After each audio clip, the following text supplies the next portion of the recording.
May all beings be happy. May all beings be healthy. May all beings be free from harm. May all beings love life. May all beings awaken. Welcome to another Gook Audio podcast. I'm DC Poobah of Gook Audio and Gook Archives, doing our bit to preserve the legacy of Shunryu Suzuki and those whose paths cross his, and anything else that comes to mind. I pray that you and yours are safe and comfortable, free from economic hardship, and able to get out and do whatever it is you want within the limitations of the universal precept of do as little harm as possible. So today we have a guest, Upasama. His formal name is Ajahn Upasama. Ajahn sort of like Roshi, something like that. Some of you may remember him as Reuven ben Yuhmin, who was a student at Tassajara in the Zen Center. I always think of Reuven at Tassajara, and he was a gardener, a great gardener there. And there's some terrific material, the interview with him on Gook.com. There's a ton on him. You know, he was at Tassajara and Zen Center, and Reuven was a very close student of Shunryu Suzuki. And he was a fantastic gardener. He's a wild man. He came to visit me in Sacramento when I was working for the state on the California Conservation Corps, and I had him come to lunch at a pretty nice place with my boss, the retired Colonel Dugan, who was the assistant director of the Corps, and Reuven got two giant salads, and was eating them, and he waxed prolific at the table, and Jack, my boss, just got up and left without saying goodbye to him after he finished eating. So sometimes someone might not be enlightened enough to understand him. Also, at that time, I told the people at the office the Office of Appropriate Technology, which Jerry Brown had started there. They had bought this lot in a neighborhood not far from the Capitol and not far from where I lived, and they wanted to turn it into a community garden, and they were looking for somebody. So anyway, I said, I have somebody visiting me who would be the best gardener you could possibly find. Now, this is true.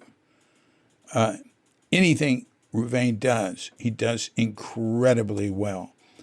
And he was an unbelievable, industrious gardener at Tassajara. But, he'd do things like eat dirt, and he decided he should eat a little dirt every day. And he'd go on that he was only going to eat out of the garden, different trips, He sort of marches to his own drummer, right?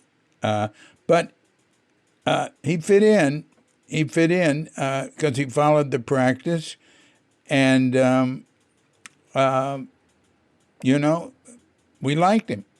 But anyway, I told these young, progressive, idealistic environmentalists and, into appropriate technology, that this would be the best possible person they could find for that garden. I knew he would be. He'd get the whole neighborhood involved. His enthusiasm does not go down. Anyway, he went over and had an interview, and they thought I was crazy. And they thought he was crazy. And you know what? It was their loss. So I won't give you any more introduction to Reuven. I could write a book about him. Later, he went to Taiwan, and he lived in Taiwan many years and became a sort of master of calligraphy there. And he taught at a university, and he married there. He married the daughter of the head of their intelligence agency, and various interesting things happened there. He got into Vipassana. He studied with Goenka. He spent time. He did many retreats. Finally, he got ordained. Maybe he didn't. He went to Perth. Maybe he didn't get ordained as a monk until he went to Perth. I'm not sure. He's been in Perth in a Theravada monastery outside of Perth for 10 years now. And his daughter is in one nearby, a nunnery, a Theravada nunnery. And so I hadn't been in touch with Reuven for 10 years, Upasama. I didn't know the name Upasama till we connected recently. Anyway, so he's there, and this is starts off rather stream of consciousness, but he gets into telling some stories and things later on, and I guess that's it. So look, after we've had our pause to meditate, let's give Upasama a call. So when you hear the bell, if you're of such a mind, hit pause and meditate or whatever for as long as you wish. And when you're ready to come back, hit unpause. And we'll be here to hit the bell to end the meditation or whatever. And we'll give Upasama, formerly Reuven ben Yuhmin, formerly Robert Front. We'll give him a call.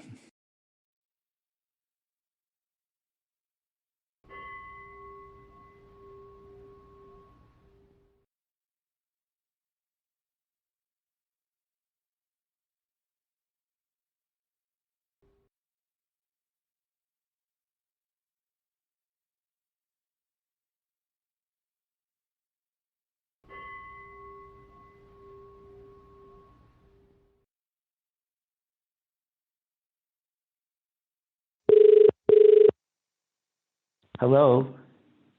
Hi, Upasama. I'm looking for Upasama. Upasama? Yes, he's a monk in this monastery. I might be able to find him. Oh, I have a date to talk to him right now at 7:00. I'll fix it. Okay, thank you. Here, okay, I got it. Yeah. Don't worry so much. It's all just a role that people play. Don't you understand? It's a role that people play.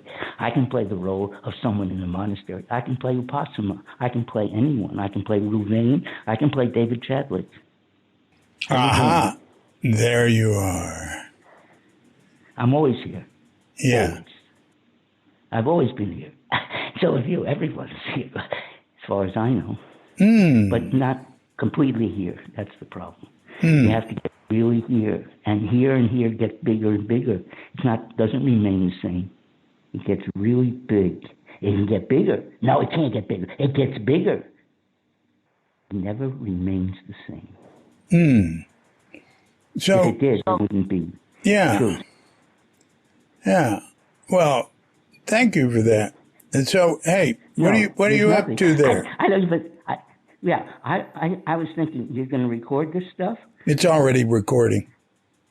That's good. Okay. I just wanted to make sure because I don't talk unless people record it. Yeah, that's good. I don't want to. Yeah. I don't waste my time. Right. I never talk to people unless they're monks. Yeah. Like just now, I was afraid I would be late because they stopped me 2 of them, well, they'll be monks in 4 months. So they're like monks, okay. They're called Anagara because they wear white. Then we have a Samanera for a year that they have to wear monk's robes, but they don't have any of the precepts. Okay. Anyway, so one of them wanted to introduce his friend who came to visit him, layperson who came to visit, and he wanted to introduce him to me. I said, I'm going up for a phone call. I only have 5 minutes before I get there. I'm in a rush.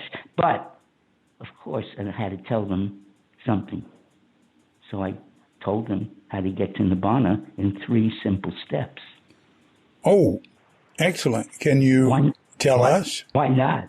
Sure, why not? That's the purpose of having a talk, isn't it? To get enlightened. That's what they keep talking about, whatever enlightenment they think it is. I don't know what they're thinking, because I've never been fully enlightened, so to speak, in that classical term. I don't know what it means even.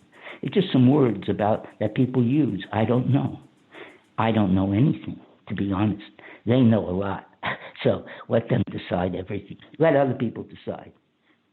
So anyway, the point is the real Dharma. Okay. If we're going to do this, we do it as best we can, and as lovingly, and as beautifully as we can. You know, I was thinking as I walked up, who am I? And I said, I am Reuven. I am a Shlemiel. The Shlemiel is a Yiddish term. Oh, I know what a Shlemiel is. Okay, but people don't really know. I'm going to give you a new definition. Tell us. Yeah, a new definition. Everyone knows what a Shlemiel is. You can look it up in the Webster's Dictionary. But a real Shlemiel, the real Shlemiel, is like the Sufi, you know? He's like the Sufi. He appears like he's mad. He appears like he's an imbecile, but he's very wise. Why? Because he's playing a role. Everyone's playing a role. They think that their role is going to be beneficial. That's why they play it. But all roles come to an end. They have to. You can play no role. And if you play roles, you play anyone's role, any kind of role. The best role to play is peaceful. Kind. And gentle. Very gentle. Very gentle. Very gentle. So, that's what I was thinking of. You know, what happened, I have to tell you, I must be honest, because this is the test. I'm completely honest. I don't care what I say. I don't care what I do. Okay? I don't care what I say or what I do, because I never harm anyone. Never. Ever. Even a small bug, I don't harm anything. Why? Because I'm harming myself. And so, I mean, on so many levels, that the ant is me. It's part of my mind. It's not just what is the mind? Where is it? Then you get into all kinds of stuff you can think. But it's just words. It's all just sounds. And you have to be a master of sound, a master of words, a master of tastes, a master of smells, a master of everything in the sense world. Everything. And then you have to let it all go somehow. And that's the whole purpose of the teaching. You have to find out what it is before you can let it go. You can't let go of something unless you have it and you see it's shit. It's a pile of shit in your hand, then you run to the tap and turn it on and wash your hand because it has shit in it. And anyone who likes their shit, anyone who really likes their shit is strange. People drink their urine. I know. I have done it for a year. I didn't see anything. I didn't learn anything. That's all I learned was a little bit about urine. That's all. And how to urinate. That's about it. It's a waste of time. I mean, there's so many things you can learn. You can learn Chinese calligraphy. I spent 17 years studying Chinese calligraphy. Years. I mean, doing it at night, doing it in the morning, doing it in the all day, just like I was a mad person. Really? A waste of time. I would say I was a master calligrapher. I was a master calligrapher. I'm not just saying I was a master calligrapher. I was most likely the most masterful Western calligrapher in the world at that point. But that doesn't mean anything unless he can compare with the Chinese calligraphers. And my teacher told me, never tell anyone, they'll be jealous, but you're the only one who understands. He told me that directly. But now I'm jealous. He told you not to do that. He told me what? He told you never tell anyone or they'll be jealous, see? No, they're dead. But you told me, and now I'm jealous. No. You're jealous. Why are you jealous? There's no reason. Listen, the only people I'm thinking of are the people who were in my group. The people who we had calligraphy groups, okay? Yeah. This was it's called Ganranjai, which means olive group, okay? House, it means the olive house. It's strange because my teacher picked olives as the thing for a symbol for his house, for that group. Mm. And I love olives. I don't know. I love olives. I mean, I'm addicted to olives, I will admit. But I can go without them. Have that kind of addiction. If I see food, I think of olives. Addicted to what? Yeah. Hours? How many years? 17 years. Uh-huh. All right. And for many hours during the day. I would say 8 hours a day at least. And I became very good. I had exhibits. I did have exhibits. I had an exhibit in the States. I had lectures at Columbia University, the University of California in Long Beach. I don't know, different places, television things. I had a good one. This is a good one you like. One of my television, they put me on talk show, okay? Yeah. You know, these talk shows in the evening? Okay. So who do I get on with? The Four Aces.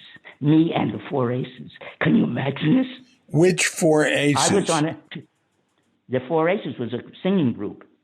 The singing group, the singers, their friends. We talked. I spent some time with them. Not much time before the program started. And during the program, we were both on together. Can you imagine me and the Four Aces? Some kind of like competition. I don't know. So I don't mean it's strange because I'm not famous at all. I'm totally unknown in the U.S. No one knows who I am. You know. Someone like the Four Aces, and that was a while ago. That was about 30 years ago. People remembered the Four Aces and loved the Four Aces, and they were on all the talk shows. Yeah. You see what I mean? Yeah. Things change. Things change. Why? Because that's the way things go. You can't take anything back. You can't give anything to the future. Why? Because the future doesn't exist. You're happening right now, and whatever you do now becomes in a while. It will be called present, but it was called future. That's all. It's as simple as that. It's only the present. There isn't anything else. What else could there be? I don't know. The rest is imagination. I don't imagine stuff.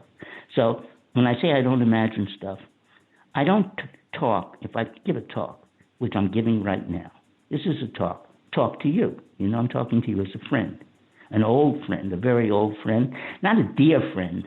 You weren't a dear friend, but you were a very compatible, more than compatible, liked each other kind of friend. I loved your music, for example. Hey, now you're a sharp guy. No, listen, I loved your music so much, I thought you should make an album. I'm not joking.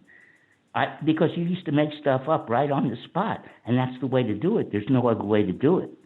And you could do it endlessly. You sit around and you do it. I heard you do it. That's true. I know it's true. Yeah. Why would I lie? Old monks don't lie. Old monks? I'm an old monk. Don't lie. I'm very well respected. Mm-hmm. I'm also very knowledgeable. No, I'm not. You know, I don't know shit, to be honest. And I just learned this during the COVID epidemic. We got COVID. Everyone got it. It was a big thing because I refused to take the injections, of course. Everyone in the monastery took the injections. Everything I do seems to be not good. And people have warned me that tonight when I talk to you, I should advise you very clearly that your whole site may get taken down. Who knows? You don't know. Because people are not honest. And when they hear someone talking and they're afraid they're too honest, they cut them off right away. It's too dangerous. But I can get by because I know the line and I don't cross the line. That's the trick. I can go as far as anyone will go, but I don't cross the line. I walk right up to the line, and I stand there. And then the line moves, you'll find, forward. And then you walk up to the line again. And you keep going until you have, very easily, this happens quick. It can happen in, I would say 3 years. If you're in some kind of job for a lifetime, 3 years is nothing. And then you're free. You can do anything you want in that job. You don't have to change jobs. Just change everything. Change your mind too, because your mind will be changing as you're doing this. Who spends 3 years doing something so insane? Your mind will be different. My mind is completely different. Every single minute, second, it's always changing. I don't know about other people's minds, but my mind is, and I can see it, I understand it, and I just let it go. I don't follow it. Otherwise, you get into the panic attacks. I learned a lot about panic attacks. I would say I'm a master of panic attacks. I could say I could teach doctors how to deal with panic attacks. And I could most likely, I did vet this with a friend of mine, very intelligent. I forget what he has a PhD. He's a very intelligent person, one of these intelligent people who's a very close friend of mine. And I told him what I've done because he's very close. We're very close. He was an anagarika with me, wearing white, and he did it for a year. And he couldn't make it. He had problems. It's not easy. Most people don't make it. If there are 4 anagarikas, 2 disrobe.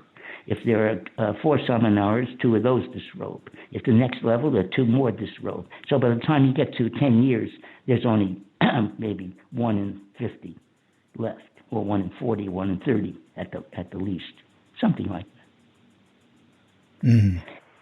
So the truth is always happening in the moment.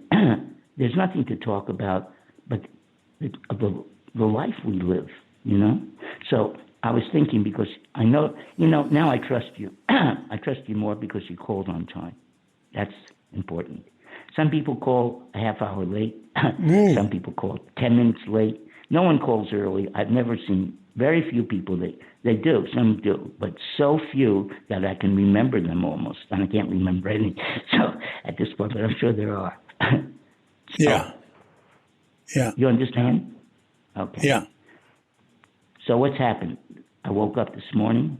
I'm going to go through my day up till now. I'm not making it up. I'm being totally honest. And just for you to know, you're in my bedroom.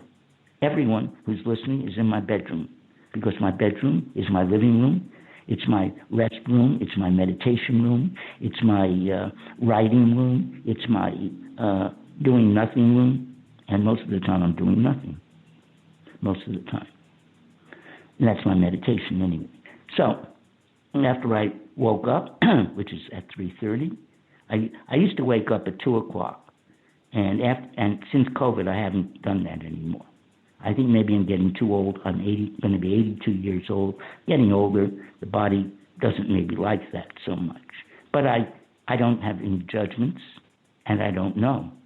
Because I was 79 years old when I started to sit, many, many more hours a day. You would think as you get older, it gets harder, gets easier. Anyway, I got up. No more commentary. There are 3 of us, you see. I have Upasama. This is Upasama. Okay. And then this is Upasama. This over there. Look at him. That's Upasama. And then they're both talking, but they're both not Upasama. I am Upasama. I am the commentary. I am the commentary. I am the commentary. So you have these 3 different kinds of people there. You have the commenter, the comment, and the commentary. They're all just roles. You can change any one of them. So I suggest for tonight, since we're beginning this little chat, so to speak, I don't know how long this will go on. When I get to the end, it finishes. I don't have any time. I don't know time. Time is just, it's okay. I mean, sometimes you have to go to the airport. You have to be on time. You have to get this phone call. But on the phone call, I have no time. I'm finished with time. For the time being, at least. Anyway, when I get out of this, I'm in a bathroom. Okay, I'll tell you where I'm sitting so you can get the feel for where I am. I have no other alternative since my daughter and my daughter who's a nun in a nun's monastery, my daughter who's a nun and I had a conference call. You know my daughter, you've communicated with her, David. Yeah, sure. Yeah. So she's now a grown woman. She's 36 years old. She's not a child. You knew her when she was like 10 years old, huh? Well, I have communicated with her. I met her when she was younger, but I have communicated with her now and then through the years. You know, but I'm talking about staying. We stayed at your house for a week. Oh, 2 weeks. that's right. Oh, my gosh. You forgot. All right, that was in... Remember? Yeah, no. That was in like around 94. Elin and 94. I were living in Gerstle Park. Is that right? No, I don't remember the place or anything. Listen, I don't remember anything. I don't remember the buildings. I don't remember what people were wearing. I don't know any of that. I don't have any idea. I don't know what the colors of cars are. I don't know what the colors of stones are. I don't know any of that. Nothing. All right. So, do you understand? Yeah. Oh. Okay. Right. And that's when you got the idea to have the 100-year celebration of Shunryu Suzuki's life. Okay, who knows? Yeah, whatever happened, you know? Yeah, well, you created that whole event. That was great. Yeah, but that's you know, I don't do anything like that anymore. I've been banned from teaching at the main center. I've been banned for teaching at the groups. I've been banned from the prison. I've been banned in the monastery to talk to anyone. I'm banned. I'm banned. I'm really banned. Now, why have you been banned? I'm proud of it, and I'm proud of it. Why have you been banned? Because I tell the truth. This is what I'm doing now is what I do all the time in the monastery. Mm-hmm. If I talk to someone, I talk to them the truth. I don't just bullshit. Say, good morning, how are you doing? How is it too cold last night? No, I don't do that. I'm not known for that. You know what I mean? I don't enjoy that. I don't enjoy that. If it's my friend, I talk to them directly. Whether they answer or not, I don't care. If they don't answer, then I know that they're not interested. But some people really answer, and they keep talking to you all night. You see what I mean? Mm-hmm. And you know that they're interested. And then they come to your kuti, and they start coming to your kuti once a week. And more often, you know, they want to spend time with you. They want to listen. They want to learn. What's a kuti? What's a kuti? Kuti. A kuti. I live in a kuti. I live in this box. It's a double brick wall, and it has a pallet that comes out from the wall. It's a nice, very sturdy, beautiful pallet, and then I have a sleeping mat on top of that, a thermarest, and then I have a shelf above that that's some books and all my clothes and anything that I have in the room. And then I have another shelf on the other side of the room, opposite that, another shelf which has my robes and hanging the things I'm wearing now, and hanging over that. That's all. And that's what my room is. There's one window on one side, one window on the other. And then I have a walking path outside my kuti. Walking path is about, I don't know, it must be 30 meters long. It's a long walking path. Wow. And so I'm in the bush. You can't see anyone else. You can't see any other building you can't hear any human beings. And you can't hear any, and cars and stuff. It's very quiet. I know you've been there. Very quiet. It's very quiet. It's very quiet, but my room is one of the quietest on the property. Yeah. Hey, Upasama, I've been there. Yeah. Where you're living. I know. Oh, you do? Early. Yeah, you told me. 19 years ago or something like that. No, something like that. 2003. That's right. You're exactly right. I don't remember. I didn't meet a single person. I just walked around the grounds. Okay. Well, that happens because they don't want to communicate necessarily. You know, I only talk to people if I bump into them. I don't look for people. I'm not interested in people. I don't give interviews for people because I can't give any interviews here. What may happen to you is your responsibility, not mine. Anyway, I had a ripe, delicious mangoes this morning. I mean, really juicy. They're the first good mangoes we've had this year. So anyway, I really got into it, and I had 3 of them. That's a lot of mangoes. And it triggered a surge of mental energy, alert. I felt vibrantly, not just alive, but alive, joyful. I felt that kind of joy, you know? Mm-hmm. Wow. Everything dropped away. Like, I couldn't see the past, the future, anything, all that nonsense, all the things on my mind, so to speak, dropped away in that moment. And when I got back to my kuti, I walked back to my kuti, because I was in the sala. They call it a sala. It's where we get our food in the morning if we want some breakfast. And then we walk back to your kuti, and then you come back up for lunch a few hours later, usually bathe in between. And when I got back to my kuti, I realized I had forgotten my thermos. I got distracted from all the joy, and, you know, I was really, you know, high. I was as high as I've ever been on anything, you know. I wouldn't say, it's a different kind of high than acid, but it was like really high. I was high. I wasn't an ordinary mind. It was a super ordinary mind. So anyway, I had to go back and get my thermos, you know. So I walked back to get my thermos. What happened on the way? I don't remember, but I walked, went in and got my thermos. I got the thermos. I walked out, put my shoes on, went back down the road with the thermos, got back to my kuti, and something happened on the way.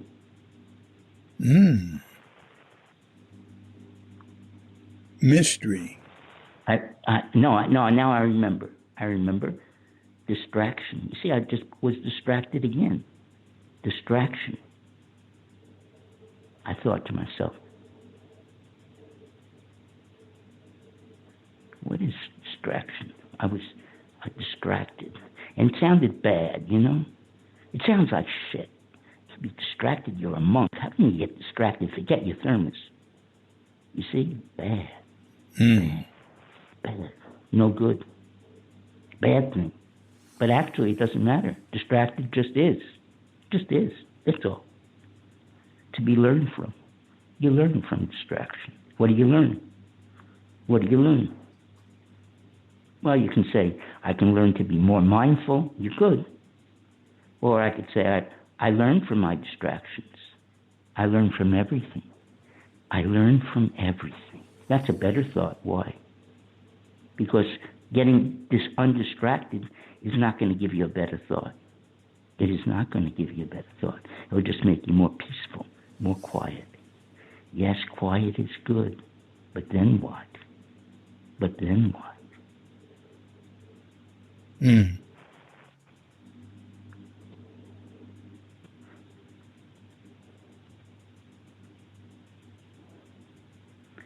The thing to learn is to accept.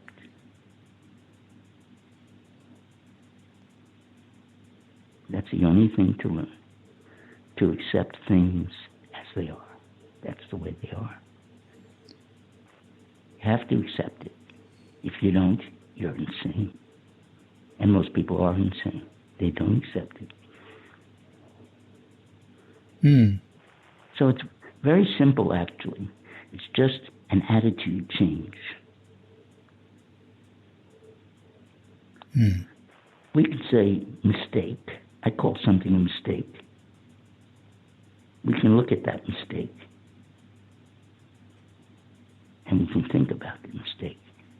We can feel bad about the mistake. We can rectify the mistake. We can improve the mistake. We can shit on the mistake. Who cares what kind of mistake? It's nonsense, don't you see? It's nonsense. There are no mistakes. Just a comparison with what isn't. What isn't here. We're just comparing. Oh, it's sloppy. Not mindful.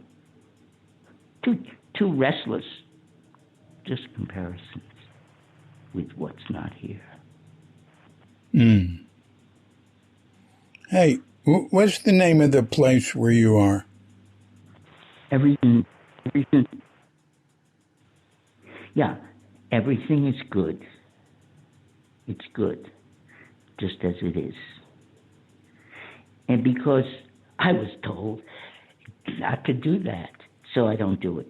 Whatever it is, whatever they tell me to do, what other people tell me to do, I do.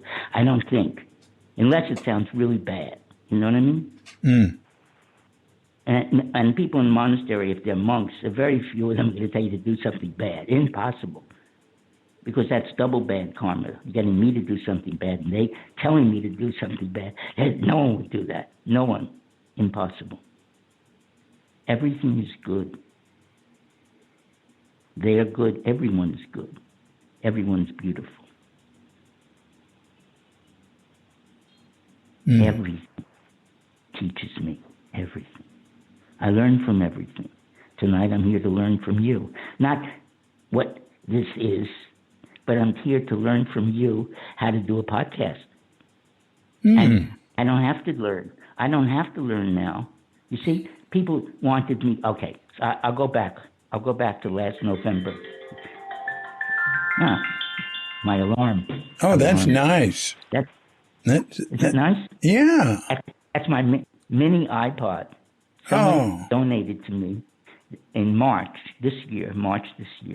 I didn't have any telephone, computer, anything for the last 12 years, up until March.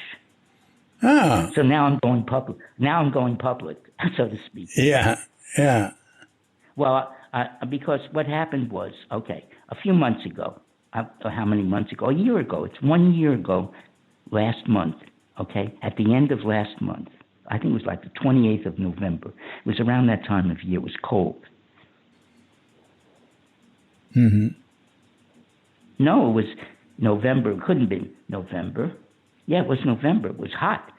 Was it hot? No, I remember we were outside freezing. I don't know why, but it should be warm in our year, in our time. But anyway, everything's teaching me, don't you see? I'm learning all the time to accept whatever is happening. And even though they expunged my website, or whatever it is, what happened was, I'll tell you this. People like stories. I'm a very good storyteller. I'm going to tell a story. All right. Yeah. This is a very underground story. No one in the public domain knows this story. I don't even know if I should do this because almost I'll get bigger trouble than I've gotten in before. Okay, I'll do anything because I am not afraid. What can happen to me? I can die. They're going to beat you. What's going to happen? Nothing. You see, I'm a senior monk. I'm a well-respected monk. Well-respected. So you can do anything. I say you know where the line is and walk out to the line and keep pushing the line. And then after a while, you can do anything. Anything. So I'm going to tell you the story. Oh, good. Since I can do anything.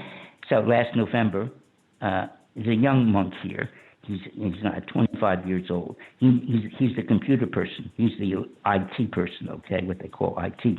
So he's the IT person, and he's one of my best friends. He likes me. He likes to talk to me. He likes to keep me company.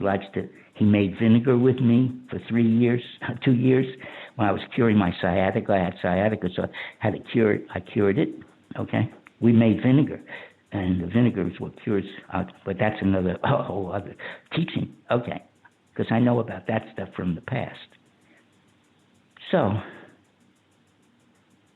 he suggested to me, I should, since I can't teach at the prison, and I can't teach at the main center, and I can't teach in the main city, Armadale here, since I can't teach at those places, maybe I should go on to Google and teach. And I said, I don't know anything about that. That was last year, I didn't know anything about this stuff. I didn't have my mini iPod at that point. I didn't have anything. So I don't know about anything. So I said, you select some of these young people who do this kind of thing. He says he knows everything that's going on the internet in this area. He'll know all the people who are doing, psychic research, all the people who are doing meditation stuff, all the teachers, you know what I mean? He's that kind of person. He's interested in that, and he's very good at it. He can type as quickly as I can talk. That's how quickly he types. Because I dictate letters to him at this speed. And he can type it all. I don't know how he does it. It's crazy. But we're very good friends, obviously. Otherwise, those things don't happen. And so he suggested, the next evening he showed me these videos, clips of these teachers. They were all young people, and I think they were all women, the three of them, very young women, and they were all turned on, really turned on.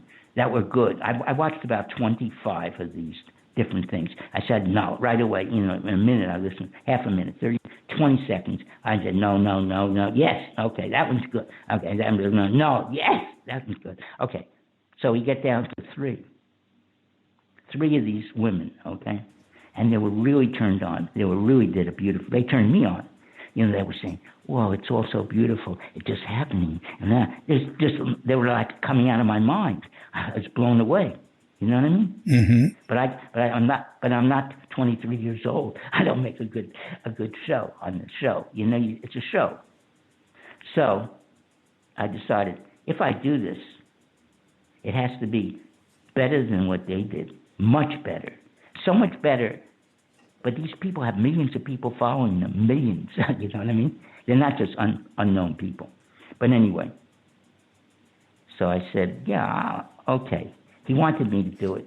And I said, okay, I'll do it.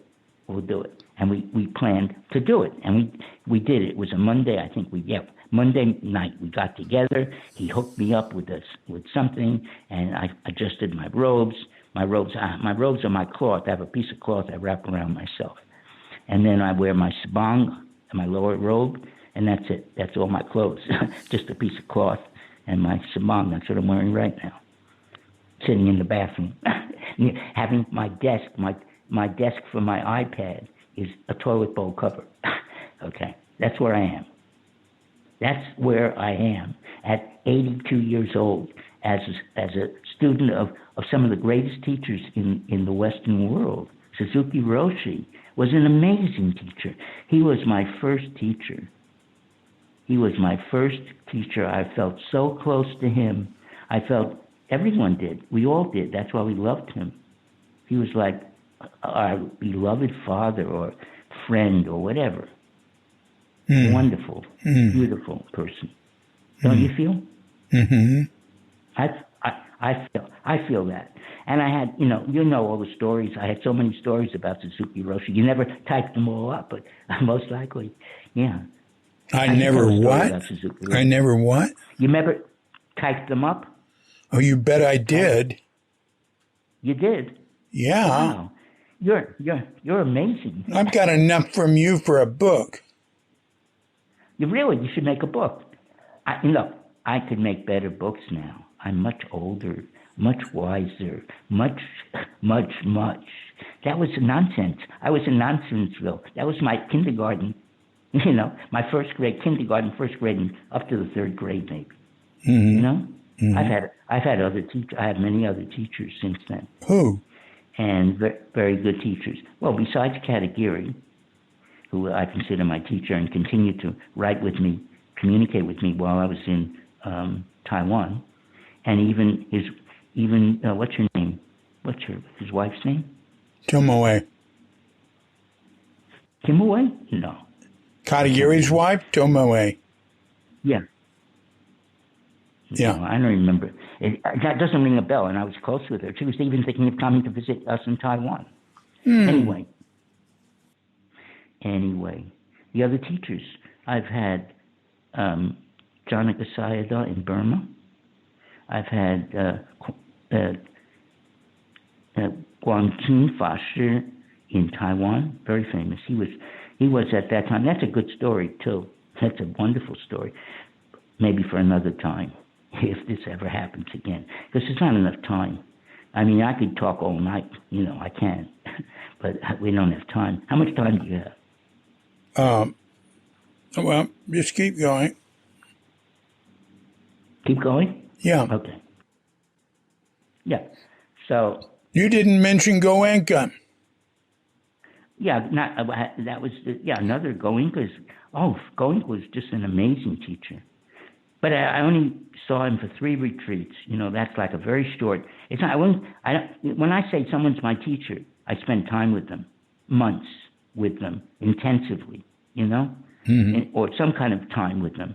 And like Suzuki Roshi was my teacher. I did spend time with him. Yeah. I used to get up at 4 o'clock in the morning and clean the zendo with him. Mm-hmm.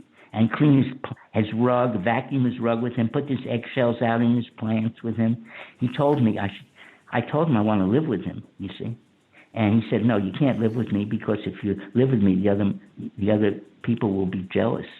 So he says, come at 4 o'clock in the morning and work with me. So that's what we did. Every day I used to get up and go and work with him. And that's where that story about him on the top of the stairs with the toothpaste and all that comes from. Right. That's the connection, because I was there in the morning, when I'm like part of the family. Right. When Oksan got locked, when he accidentally locked her into in the basement, in the bathroom, which was like in the basement of Sogoji, and went to sleep up on the 3rd floor where he was.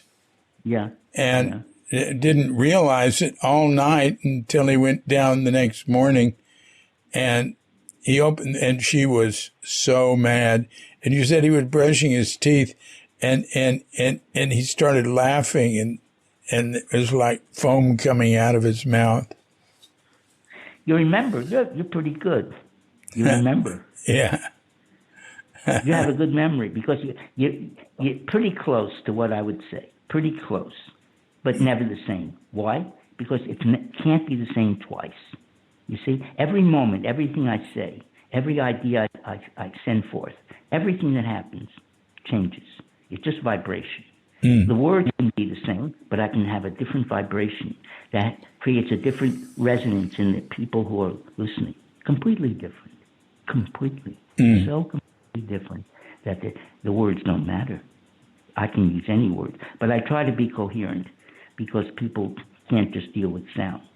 They don't understand what sound is yet. Sound is just sound. That's all. Words are just sound. If someone says something bad to you, you shithead, you fuckhead, it's just words, that's all. Sound. Nothing else. Never get angry. Never. There's no reason to get angry. It's just sound. No one said it. It's just sound. It's sound. Not a person said it and they blame them. It's just sound. That's all. People don't understand, so they get angry. I don't know. Don't ask me. Okay. I had somebody get angry at me, a person who's really into Theravada Buddhism, but hasn't practiced a lot like you. And he was going on and on and on. And then he'd get angry at me because of the way I reacted or something. And I said to him, oh, it's just sound, man. It's all just sound.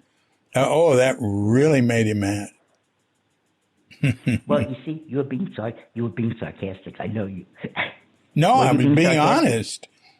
It is not worth arguing about or getting all that serious about. I said, basically, we just like to make sound. Yeah. You're doing very good. That's very good. Very good. So, I think it's beautiful. Everything is beautiful, don't you think? Well, because you're learning from it. You can learn from it. Yeah. So. Say, you were telling a story about the monk who's the IT guy. The monk? Yeah, where you are now. And he's an IT guy. And the young man, my friend. Okay. Yeah.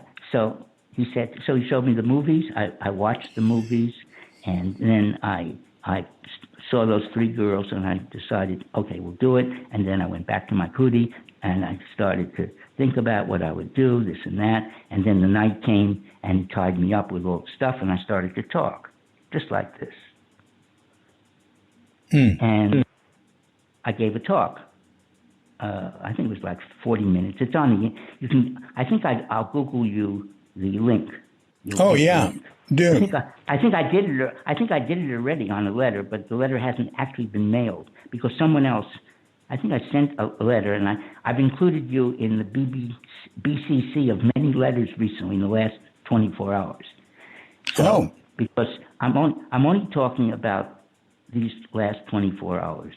You see, I'm only talking about the things that are happening to me right now, or in the last 24 hours, not earlier. I'm not talking about memories. I'm talking about things that are happening to me from the morning until now. Very short time, but I'm very, very interested in what happens, because from what happens you can tell where things are. You can tell a lot. So, where were we? You were talking about the young guy there, and he got you to do that. Well, maybe that was it. And then I'm giving the talk. Okay? Yeah. So this is the talk. Nonsense. It's all nonsense. That's it. So I give a talk. I did give a talk. A very nice talk. 30-minute talk. Serious talk. You see, they wanted me to introduce myself, so I started to say, okay, there is no self. That's first. Okay, second, third, And so he wanted me to introduce myself. He says, on these kind of websites or these kinds of programs, what do they call it? The YouTubes, on these things, the people introduce themselves, the first talk or something, so they know who they are. So he said, okay, look, we need a name for the site, he said. Okay, sort of a name for the site. The name for the site was Fun Dhamma Poetry. That was the name of the site. Fun Dhamma Poetry. I said it's good for everyone. You can have some fun. You can learn some Dhamma. And, poetry. Poetry's beautiful. So I like to write, so I can write poems. Okay. So, okay, that's good. So that was the name of the website. We had a website, and I gave the talk. And at the end of the talk, I thought it was a good talk. I was inspired. And he said, we're going to be in big trouble. I didn't understand what he was meaning. We're going to be in big trouble. We're going to be in big trouble. So that's what I said. Why? What? Did I do something wrong? You know what I mean? Did I flash or something? I don't know. With robes, you can flash sometimes. It is possible. So I didn't know what to do. So I asked him why, and he said, it's no good. I said, what's no good? Did I do something wrong? Did I say something wrong? No, I didn't do anything wrong, but you can't do this. People don't do this. I don't know what I did. I think when you watch this stuff, you won't think it's strange. But why do people feel it's strange? I don't know. Don't ask me. I'm not judging this at all. Okay. So after the first night, I gave my talk. And then I talked to him, and he said we were going to get in trouble. And then I had to spend 3.5 hours therapy. It was sort of like therapy. It was because I didn't know him well at that point. I didn't know this person very well, this monk, very well. So I sort of, I was playing the role of psychotherapist. I don't know. I was playing the role of father. I was playing the role of friend. I was playing a lot of different roles and worked through a lot of stuff. We worked through a lot of stuff. And I think we became very good friends at that point because he walked me to where I'm supposed to go, sort of, where I'm walking, have to walk. And he said to me, why don't you try again? Because I gave up because I didn't want to hurt him. So I decided, okay, we'll cancel it, Do you understand? Okay. So I decided, okay. He said, maybe do it again. Let's do it again. I think we can do it again. I said, no, I don't have the energy for something like this. This is big for me. I'm 80 years old, 81 years old almost. It's too much. He said, no, you can do it. I said, no, I can't do it. He egged me on. Okay, I said, okay, I'll try. I told him, and then I went back to my cooting. I said, okay, fuck. He's 25 years old. He's pushing me like this. Okay, he's going to give me 5. I'm going to give him 10. He's going to give me 20. I'll give him 200. And so I made another effort, and I went back and I made the first talk. and I made the second talk. In the first talk, he didn't participate. The reason he didn't want his voice on the tape. So he said, you can say the same thing, but he won't. He'll just be the technical person, and he won't get involved. Okay, that sounds good. Mm-hmm. So I gave the first talk, and then I gave another talk the next night. I felt really high from it. And then I gave a third talk. And then I thought, that's it. I don't need any more talks. So I gave 3 talks. I think one of them is called Meta. The third one is called Meta. The second one is the Akashic Records. And the first one is, I don't remember. And that's the name of no, I don't remember. Okay. But anyway, it's past. You see, things that are past I can't even remember, let alone get off on. But I'm telling you a story. This is just a story. I can tell stories. So.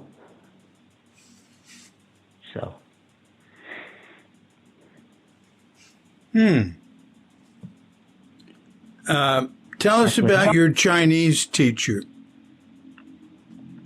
The Chinese teacher? Yeah.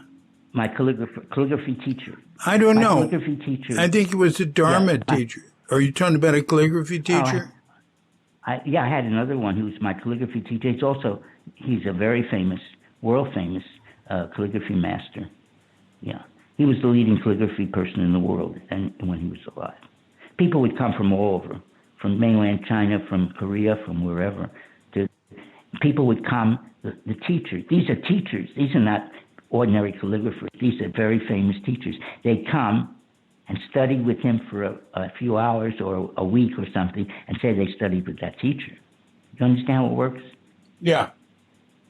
Now, people will come to a monastery and say, I studied with such and such a guru, or did such and such a sadhu, or such and such. And then it gives them some credit or something. You know what I mean? Mm-hmm. But that's not studying with the teacher. That's not studying. They don't learn anything. They're not interested in learning. They're just the status thing. So, well, it's easy to get distracted, you see. Very easy. So I'm going to stay on target. In the story, right? We have these 3 talks. We put them up on the internet, and they're on.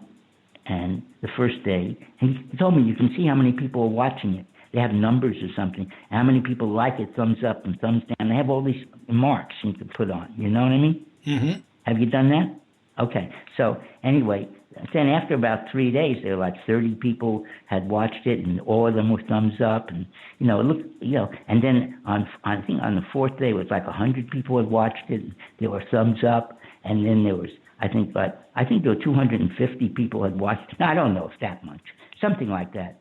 By the next day, you know what I mean? Mm-hmm. And then there were rumors in the monastery, that kind of stuff going on. I don't know what they're talking about. Obviously, talking about what I'm doing.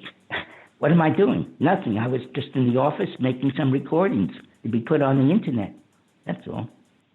You say anything wrong? I don't think so. I'm not saying anything wrong. But anyway, there was a lot of and it got really intense. Then the teacher came home he was staying in another place. The teacher came, and they told him, that kind of stuff. And then he said, he just listened, and he heard all the sound. He was disturbed, I would think. Well, anyway, what he did was he told this boy, this young monk, to destroy the website. That's it. So, yeah. Tell him to send it to me. Yeah. So it's gone already. It was gone. It was wiped out. It was expunged. I was shocked. I was really shocked. I'm telling you, it blew my socks off. It toppled me over. It made me somersault. I don't know. It was wild. To me. Because I didn't do anything wrong. I didn't say anything wrong. There's nothing. But the feeling was sort of the rumor got back to me that it was done because it would get out into the world very quickly, and then there would be people in the community who would complain, especially the Sri Lankans and some Thai people. They would complain because the subject matter, talking about sex, my first time I had sex, and, all kinds of stuff. All through the Dharma. There's Dharma through it all, and there's poetry in it. But people don't understand. They hear it. All the people I sent it to personally. There was only one person who didn't love it. And since then, we're not friends. And he was a very close friend, very close, invited me to his house. I knew his children. I know what they're doing, that kind of friend. From one, he's friendly to me now, but he will never be my friend anymore. He's afraid. I don't know what he's afraid of, though. I can forgive. I don't forgive. I don't have to forgive him. I see him. I feel happy. I don't know. But anyway, people are like that. That's the world. You have to expect that. I expect it. I expect it. I expect it. And so I'm never disappointed. There's no reason to be disappointed unless you have wrong expectations, unwise expectations. So anyway, that got expunged. So I sent the letter out. I'm shocked, blah, blah, blah. Not, what am I going to do? Please, if you happen to download any of those talks, because I don't have any copy, could you download any of those talks? Please save them and give a copy to me, because I'd like to have them. I don't think I could do it again. So anyway, everyone... Hey, ask your young friend if he kept anything, if he could send it to me. No. Let me tell you the end of the story. Mm-hmm. So, yeah. So it looked like I was gone, but what can I do? So I sent the letter. The letter says, I feel bad and everything. If you have a copy, no one answers. And then I get an answer from who? From who? My daughter. She always helps me everywhere I go. Anything I do, she's one step ahead. So she downloaded all of it. Oh, good. Yeah, I'm telling you. So anyway, I have a copy, and then I have friends here in the monastery. They set up a Google account for me or something, and I have all the talks up on Google. They can't be seen by the whole world. I have to give a link. That's all. But give me the link. link With other people. Give me the link. I will send it to you tonight. Good. I've had other talks. I have other events. I make other kinds of movies too, like around the monastery, just doing the chore, so to speak. But my movies are different than most Zen movies with nice music in the background. It's very real. It has music in it too. It's a professional movie, but it's different. It's not a satire on that. It's the real thing. That's all. No one's ever seen the inside of a monastery is the real thing, and I do all the real things here. When I make a movie, it's real. People have to watch it really carefully, get every expression on everyone's face and their reactions, their natural reactions to events as they're happening, not as they are supposed to happen. Anyway, so I'll send you the link. And so I have a place for the home for this stuff. Yeah. So anyway, the talks are about my teachers. The talks are about women that I've slept with. The talks are about poetry. The talks are about writing, especially about the word fuck. It's one of my talks. Because I was one of the first persons to ever get thrown out of Columbia University in 1964 for reading a poetry reading, which they paid me for, $50 in 1964. $50 for the poetry reading. They paid me. I was a student at Columbia. But why did they kick you out? For using the word. Well, what happened was we had this. What do you call it? Poetry reading. I had a poetry reading. It's in one of those links. There's a story. I did tell that story. Oh, okay. It's a good story. All right. It's an interesting story. My stories have Dharma in it for those who can hear the Dharma, or they're just, too rude or something. But the way I present it, it's never rude. I'm not rude, am I? I don't think so. I'm very polite. No. Am I? I don't know. No. I don't know. No. No? Oh, I'm not. Okay, I don't know.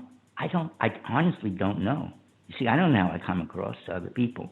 Everyone's different. If I ask 100 people, you get 158 different answers, and they do the same. That's the way it is. Mm-hmm. So, my calligraphy teacher was an amazing person. I mean, one of these. But he realized when I started to study Buddhism, I was backing out of the calligraphy. And he said that what I'm doing is good. I think I started with I Ching. I was studying I Ching. First I studied the I Ching.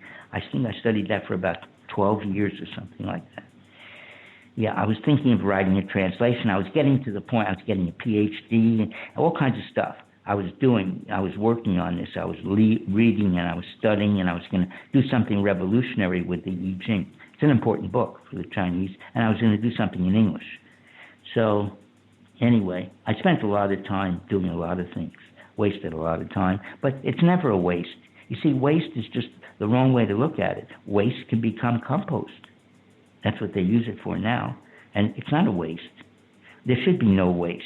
It should be zero waste, but it's impossible in this world. So we do minimum waste. We don't waste our energy, our mental energy. Didn't you do some work on Madison Avenue? Yeah, I did. I was a motivational researcher in the second most important research company on Madison Avenue. And I was making $50 an hour in 1965. Yeah, pretty good. 1966. Isn't that pretty good? Yeah. I had custom-made sandals. I had handmade ties made out of drapery material that I would buy from the drapery shops. I had these wide ties I made. I was the first. I invented the wide tie, and very bright colors and flowers, just fabric from a curtain dealer. Very funny. So I had a very good job, and I used to go to the French restaurant for lunch, and then you spend all your time talking to the client and tell them new things. Like, I remember one client, I told him, he was a butter kind of milk company, or it's something big, because we dealt with big clients, so it must have been something really big. I don't know what kind of company it was. Maybe it was a fragrance company. Could have been Avon, something like that. Hello? We got disconnected. So you were talking about Madison Avenue. You were having lunch with this guy. Anyway, I tell you, that's all nonsense. The reason, hold on. The reason I told you that, it's just a story. It just came up. It's nonsense. Don't you understand? Most of everything I say is nonsense. There's a little bit in it that isn't nonsense. And when I get to that place, I know myself. I'm learning too. I don't know what I'm saying. I'm not planning it out. I'm not thinking, is it right or wrong? None of that. This is just coming out. Whatever comes out, I'm watching the program too. Yeah, but you should finish saying what you were going to say, unless that's all you were saying. Pretty much, because when there's a break, that's it.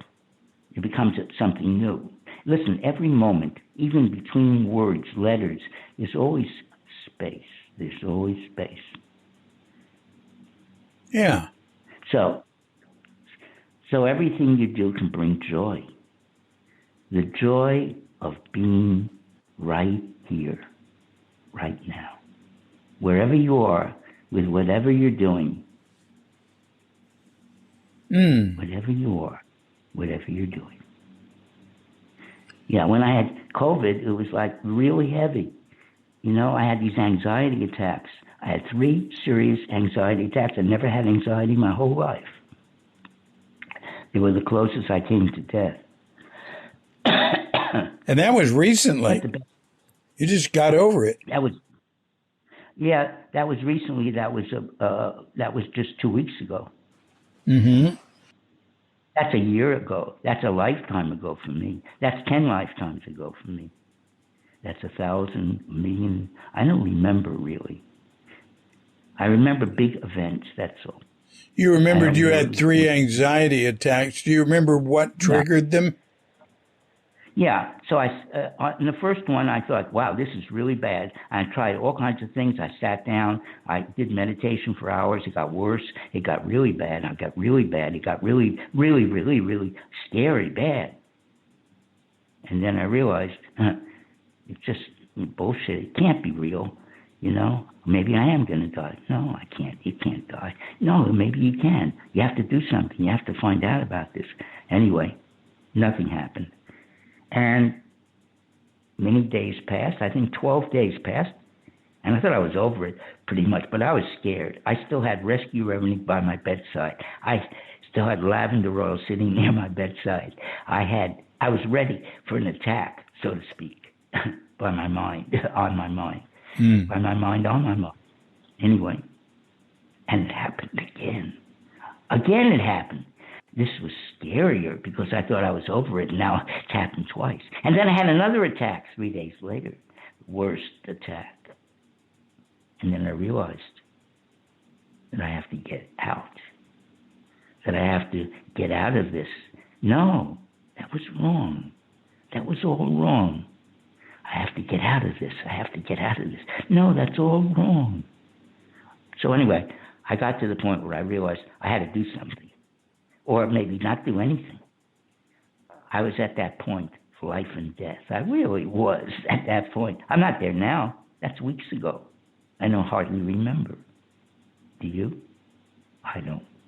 I don't even try to remember. What is there to remember? It's just a memory. That's all it is.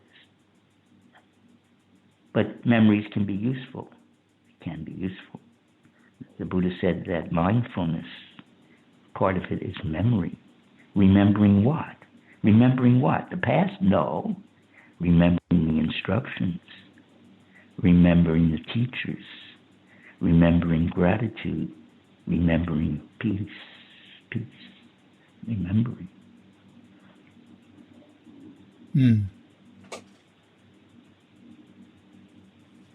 So, sitting here in the bathroom, talking to you, telling you stories, they're all unimportant. It's the joy of learning. And where can you learn? The joy of learning. Where can you find it? I'm joyful to learn. Where do you find it? This is it. This is it.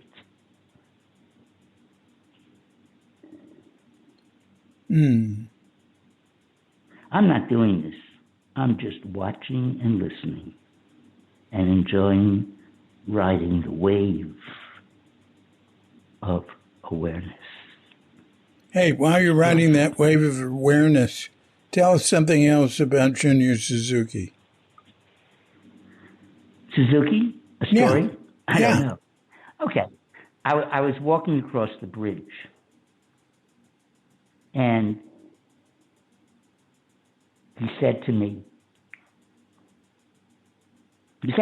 every time I had a problem or something, he said it to me on the bridge. So there's several. I had several problems. I didn't just have one. Because I do bad things sometimes. When I say bad, it's strange things that people don't understand. And so it always goes to Roshi somehow, and then Roshi has to take care of it. It happens in all monasteries. This is the standard procedure. No one will try to criticize anyone or say anything. They let the teacher do it. If the teacher doesn't do it, no one does it. That's it. So, which story? I have so many stories there. I'm all ears. Okay. The one about the rain during the session is very good, actually. There's so many good stories. I'll tell this one. It's on my mind anyway. I think it was one of the last sessions I sat. No, it was not. It was just in the middle of my time at Tassajara. I was sitting in session. Everyone knows in your website most likely what a session is, so I'm not going to explain. And I don't know, because remember, I was the head gardener at the monastery, and so I'm responsible for all the plants and all the food that we grow. And I was thinking it was hot. It was the summer. Yeah, it was this. No, it wasn't the summer. It was hot though. I remember it was hot and it was dry. Was it the summer? It must be. It could have been. It could have been a session at the end of the summer, like in September. Okay, but people were there. Roshi was there. Yeah. Okay, I don't know. I don't remember the detail. I don't. This is so long ago. This is a real long time ago. This is like 50, 60 years ago. I don't trust my memory at all at that point. I can trust my memory maybe for 24 hours. That's about all. So I don't go beyond 24 hours. I don't remember anything in the past. I mean, I can remember stories. They're just like landmarks. It's like bookmarks. Yeah, and you're telling one. So you're in this session. What happened? I'm in the session, and I think it's dry. That's the point. That's the point we stop. So it's dry. So I need rain. Okay, so I need rain. So how am I going to get rain? I'm going to meditate on rain. That's all. It's going to rain. So I think I don't remember what day of the week, but I think I said Wednesday it's going to rain. I remember on Monday, on Sunday, Monday, I'm working on it, Tuesday, and then Wednesday's coming. I'm working very much on it. I'm giving it some intensity because I'm ready to give up. And I never give up. There's no reason to give up. There's nothing to give up. So you just keep going. You never stop. There's no limit. There's not limits. There's no limits. You just keep going. It just keeps flowing along. That's it. So anyway, I decided, okay, I keep giving it. And then about 11 o'clock, no, it was in the afternoon, I remember. It was something like, it must have been 1:30. I heard I thought I heard a rumble of thunder. And then I heard more later. It got bigger. And then it was like 3 o'clock, and we had a downpour in the middle of the summer. Just a short downpour, like, 10 minutes, 15 minutes, and it went away. It wasn't a big rain,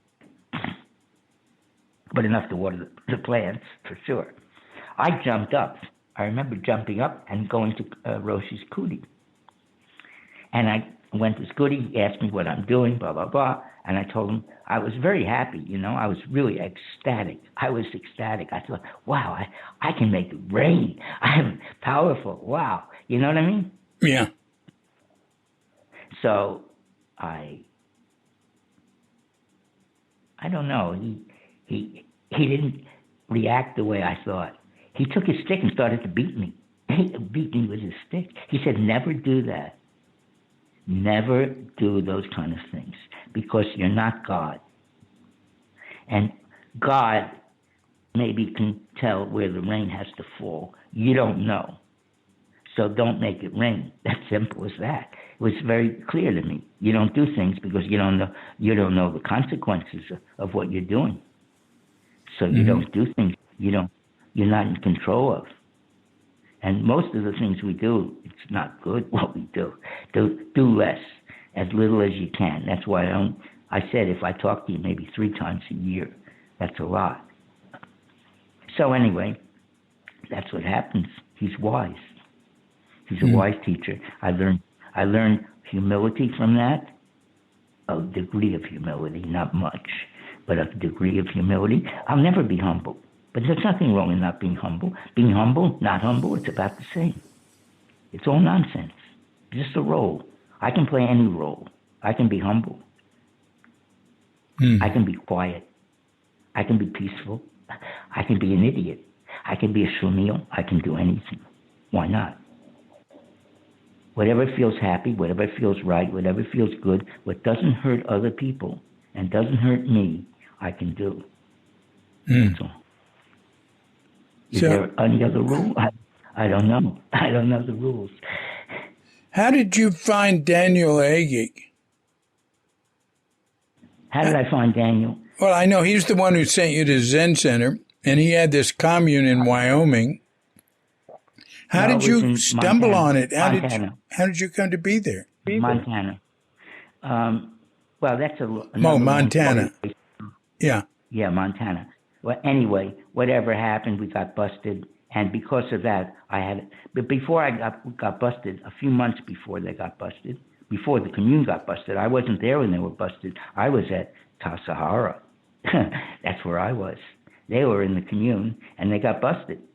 And some of them, I don't know whatever happened to them. Maybe they get actually wiped out by the government because it was a big scandal. I mean, it wasn't a scandal. We didn't do anything wrong. They just were going to have the big concert with the Beatles and the Grateful Dead, and all kinds of people were coming and building a city on our property with our building materials. So that didn't sound good, so they had to bust them. Yeah. Doing something very strange. Yeah. Do you remember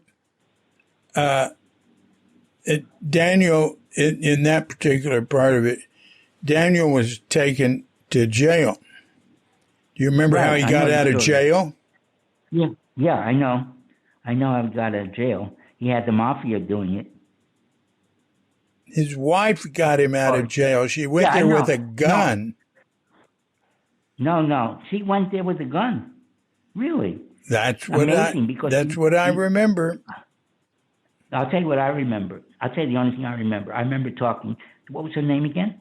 His wife. Cynthia. Blonde-haired woman. Yeah. I remember because I lived in their commune for how many months, so we knew each other very well. In fact, Daniel slept with my first partner there. I know everything that's going on, but it's very strange. Well, all kinds of things. He asked people later on to write in blood on the wall some kind of thing. He was a madman.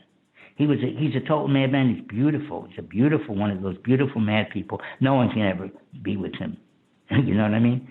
Yeah. He's difficult. I think he's mellowed out. I think he's taken some kind of brain damage or something. He's some new Christian now. I saw it. He's been a Christian a long time. He's like born again. He's living under a bridge in Sausalito. He's on the internet, preaching and. Is he good? He's out there talking to dudes, talking to homeless people. Yeah. Yeah, it's pretty good. Yeah. But you see, the homeless people, they get it. What is he teaching? It's sort of random. Is it random? Yeah. Okay. Yeah, he wouldn't let me record him. He said I'd have to come there and be in person. No, it's okay. There's nothing. It's just sound. But it's good. He has a good idea there. There's nothing wrong with what he's saying. You know what I mean? No, it's all right. It's good. He's good. So anyway, I had lunch today. I had a ripe melon, I thought a ripe melon. Then I opened it up. I just ate the middle. Then I had a salad. It looked beautiful. Had all kinds of cheese dressing, but overdone with the cheese sauce. And then there was, what else? Everything looked good, but it didn't taste good. There was some kind of fruit. There was papaya that looked really good. It was that nice red, juicy, delicious papaya. This was nice, juicy, but not delicious. God. So anyway, I wasn't disappointed. Why? Because I ate less. I ate less, I felt better. I had a whole melon ready to eat. I only ate about a third of it because it was hard. So everything works out perfectly. We don't plan it. It just is the way it is. And then Debbie came and gave me some of her homemade kombucha, which was delicious. It changed my consciousness again. You know what I mean? Yeah, like we make kombucha here in our home. Yeah, it's good. It's a good thing.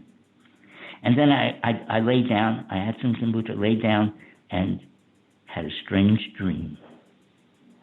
And this boy fell from an airplane, fell through this tree and hit the ground and was fine. And he was a very ordinary kind of person. You would think an event like this would be in all the newspapers, but for some reason it never hit any newspaper, just one newspaper. Okay. Anyway, so this boy, he wasn't a very unusual boy. He used to haul stuff. He was 26 years old. He used to haul trees and stuff. and he fell through this tree. He fell from the sky, through the tree. It had to be the perfect weight and the perfect kind of leaves. He had not a scratch on him. Impossible. And they did research, and they found out in the whole world, the chances of something like that happening are 1 in a trillion, and maybe bigger. Who knows? Impossible. But it's only a dream, you see. It's only a dream. Anyway, I woke up and I was thinking about this dream, trying to make some meaning out of it, Meaning. Well, human beings, we want meaning. But what is the meaning? I don't know. It's all nonsense, that's all, you see what I mean? Just a strange dream. The boy falls down, blah, blah, blah. What is it? Just a story.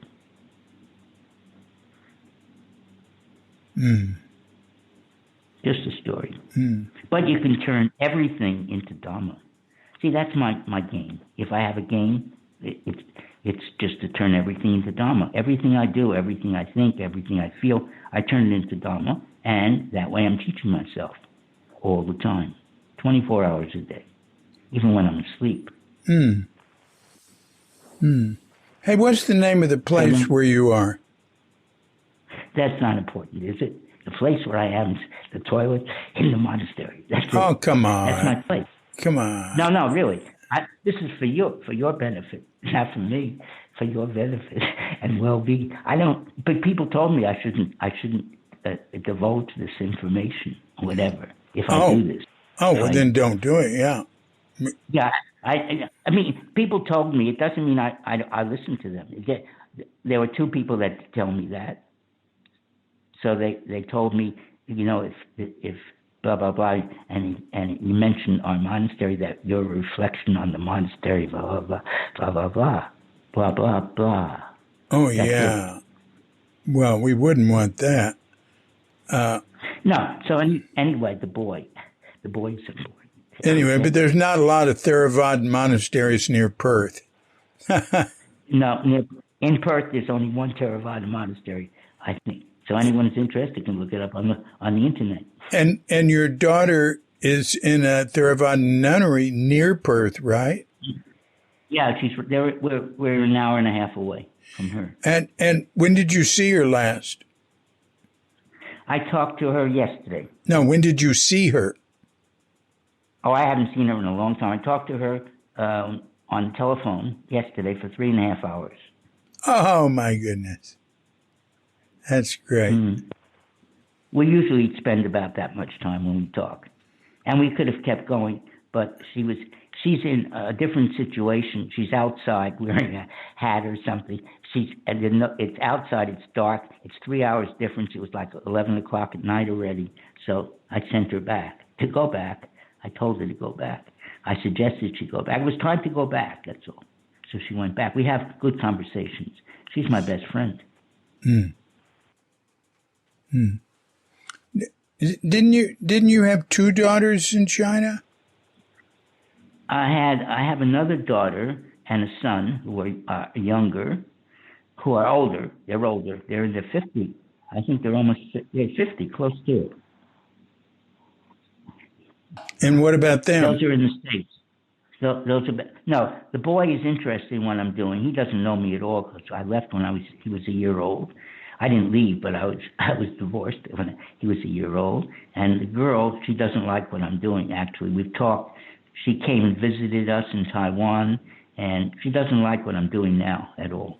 Oh, that's good. She visited you, so you've been in touch with them. No, on the phone. I haven't seen the daughter, my daughter, and I think when I came back once. No, I think before I became a monk, I saw her. So it was about 15 years ago. Something like that. 20 years. So then I wrote a thank you to Debbie and told her thank you for turning me on to the good kombucha. And then I washed my face. I hung on my swing. I have a yoga swing outside. I go inversion and, just invert for, about 5 or 6 times a day. I just go outside. I just invert. That's all. Mm.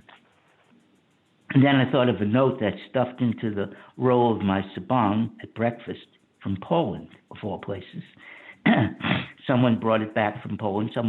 Monk had gone to Poland, and he came back yesterday, and he brought the note to me and stuffed it in the roll of my sabang in the morning. I read it. I couldn't understand it. It was hard to understand, but it was. And then I wrote down the words, but I did write down the words, and I brought them with me. So I'm going to read these words. This is the note that I got this morning. Yeah. I said, everything that's happened to me today, it's not made up. What were the words on the note? Yeah. Okay, I found the note. Okay, I found the note. After lunch, I found the note in my arm. Okay? And I reread it. And the note said, thank you, with a U instead of just Y-O-U. Thank you for the one guided meditation online you with one of those, just a U, not Y-O-U, you did years ago. Thank you for the guided meditation online you did years ago. And then she has a quote from the meditation.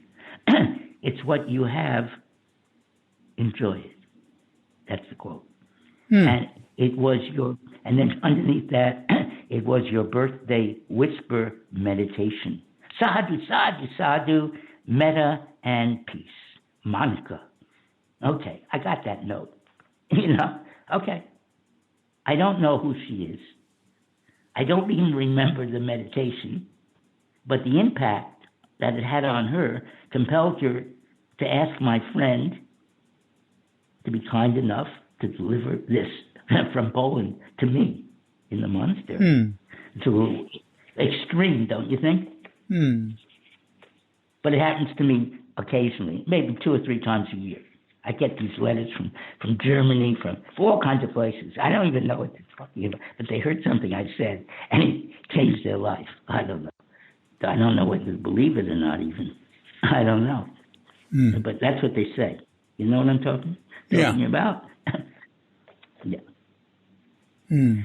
So I don't know, I don't know. I don't know is my favorite mantra. When I have a mantra, if I say mantra, that's my mantra. Not my mantra, I own it, but my mantra that I use myself. Anyone can use anything. I don't believe in a copyright for anything, for any book, for any teaching, for anything. Because how can you copyright life? I don't know. I can't understand it yet. But anyway, people want to do it. There are rights. Okay. My right, when I publish stuff, I write, anything I say, anything I do, anything you want from me, I'll give it to you. Take it and spread it around, whatever it is. Yeah, why not? I don't know why not. I don't know. People don't want to do it. If I have something good to offer other people, that I'm so glad that they can take it. But you can't take it. It's like my anxiety attack. I know how to get over anxiety now. I could be a professor of anxiety, but no one can do it. You know why? Anyone I taught, they couldn't do it. Why? Because they don't have 50 years of meditation behind them. And 13 years in a monastery, they don't have it. And because they don't have it, their minds can't do it. You can't just do it. You have to be able to do it. Yeah, you can do it if you're really persistent. I'm very persistent. That's how I learn. But on things like that, you have to be more than persistent because it takes too long. It takes 50 years. It takes time. My favorite mantra. I don't know. I really don't know. I don't know. Anytime anything comes up in my mind and it's like a question, I don't know. That's all. I don't. I admit it. So all questions are canceled. I cancel all questions. There are no questions. Anything that's happening is what's happening. That's it. There are no questions about it. No shoulds, no shouldn'ts. Yeah, I can appreciate that. Yeah. Yeah, definitely. So no one can teach you anything but yourself. No one. It's impossible. Mm-hmm. It's impossible.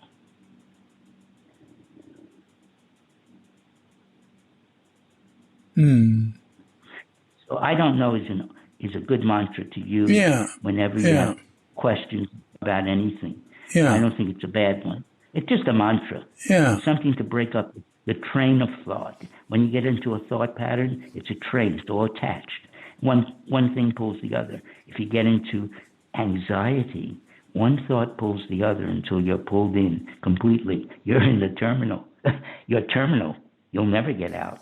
Uh-huh. You'll never get out. Never. You'll never get out except through the front door. And that it's not easy to get in and out. So you have to go right through. You have to get right into it. Right into the anxiety and live with the anxiety and look forward to the anxiety. And, well, yeah, this is the most fantastic thing that's ever happened to me. This is it. This is the breakthrough. Mm. And I got over the anxiety. I haven't had an anxiety attack in 13 days. I haven't felt anxiety. I don't think about anxiety anymore. It's gone. It'll never come back. It can't come back because I'm watching my mind. You said it was associated with your COVID. It's all speculation. Who knows? Do you know? Do I know? I don't really know. Anything I tell you, it's all speculation. Basically, judgments, speculations, comments. It's not for sure. There's nothing for sure.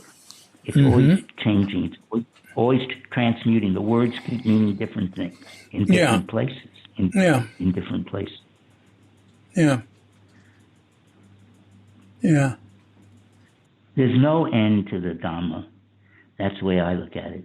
So if you want to live the Dhammic life, it's every moment, every being that you see, everyone, every place and time you could possibly imagine, and so much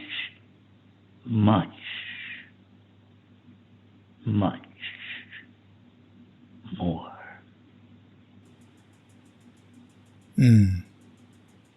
It's the real poetry. It's the real poetry, not mental pictures. It's the real poetry because it's the real life. It's the life. It's in the life. That's where it is. It's not in our heads. It's in the life. That's where it lives. The teachings live in your life. And you can be alive to everything. I'm alive to everything. So tonight I decided that it's good to end at a certain time, place, whatever is appropriate. And every time I talk to people, I usually write a poem, because I am a poet, right? I am a poet. Believe you're a poet, then you are a poet. Why? Because you start practicing poetry and you keep writing. I've been writing since I'm 8 years old. A long time. And not only writing, you see. Writing, lots of people can write, lots of people can think. Lots of people can write, lots of people can think. But not many people are calligraphers. I'm a calligrapher. Many people can't say that. They can say they're writers, but they can't say calligraphers. So the test is to look at the writing. So I write these books. I've written what I call finger books. They're just very small little books. How small? They're finger books. You have to hold it in your fingers. You can't read it with anything. It's about inches on the top. It's about 1.5 inches on top, and it's about 2.5 inches down. So that it's a very small little book. You understand? Very small. The lettering is very special. So you have to look at each letter and watch the letters as they flow, because it's done in real time. The real time, I think I started writing. I think I did the words. The words, you see, I write, I edit before I write. Because the real writing is the writing. The writing is the handwriting. That's the writing. The other stuff are just words, are just thoughts in the mind. People write in the closet. I don't write in the closet. I usually write in front of other people, or I make a visual, what you would call, representation of what I've written. So I've written these words on this paper, and anyone can look at them. What I'll do is I'll take a picture of them and I'll mail it to you as a PDF. All right. So what I'm going to do is now we're going to do what it's called, which most people do, and which I do also, meditation. Meditation. So now we finished our stories. Mm-hmm. And stories. We had a little Dharma, and now we're into the poetry section of the talk. Because I'm a poet. I'm not a Dharma teacher at all. I don't pretend to be. I'm a poet. I'm not an idiot. I'm very smart. Poets are very smart. They have very great knowledge of language. They're very great intellects, usually. Poets. So now I'm a poet. I'm going to behave like a poet behaves. I'm going to read a poem. The poem is a meditation for me and for you. Page 1.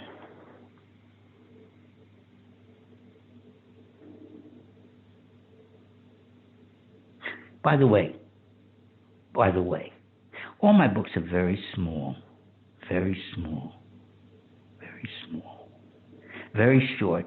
Everything I know, I can put in 4 pages. The books are never longer than 4. So I decided tonight to break my rule. I've written 300 or 400 of these books, very small books, Dharma talks. These are Dharma talks, books, whatever you want to call it. Each talk is everything I know.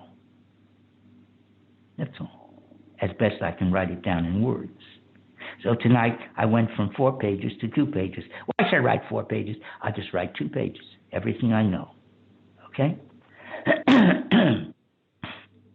So I'm going to read 2 pages. All right. And you could ask a question. So. Go.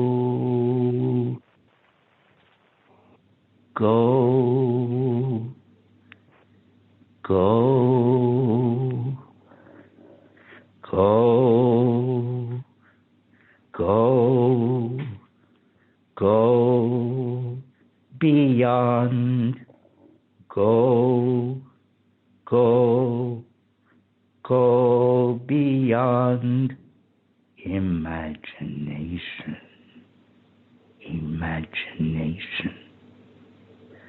Go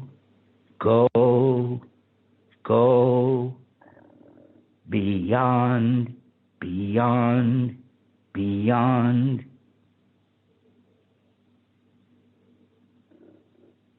imagination.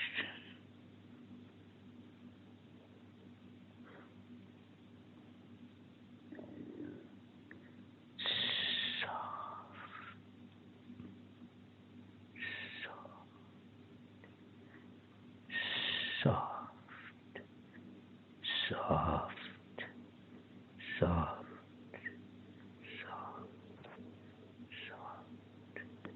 Like fine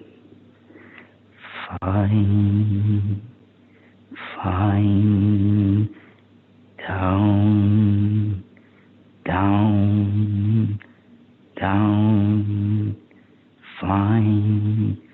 fine down.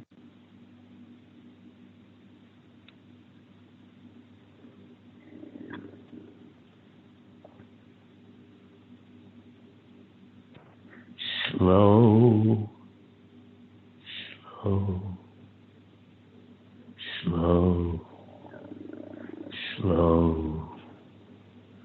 down.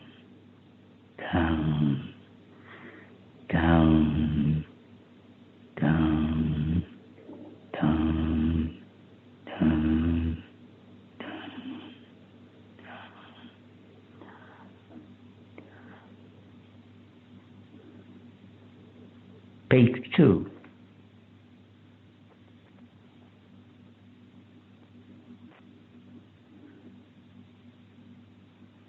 Gentle, gentle, gentle, gentle, gentle, gentle, gentle.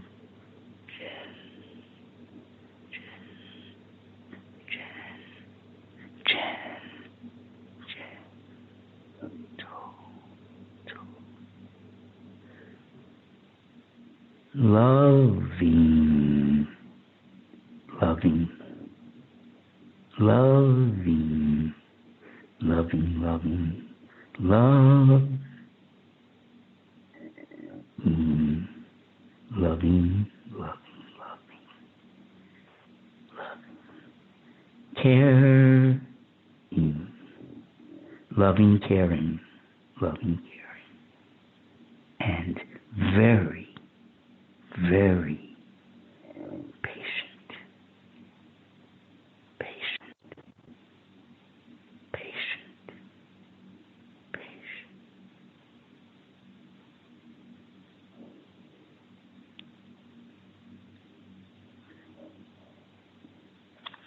So that's what I would call poetry. That's my version of Dhamma poetry. All right. Yeah.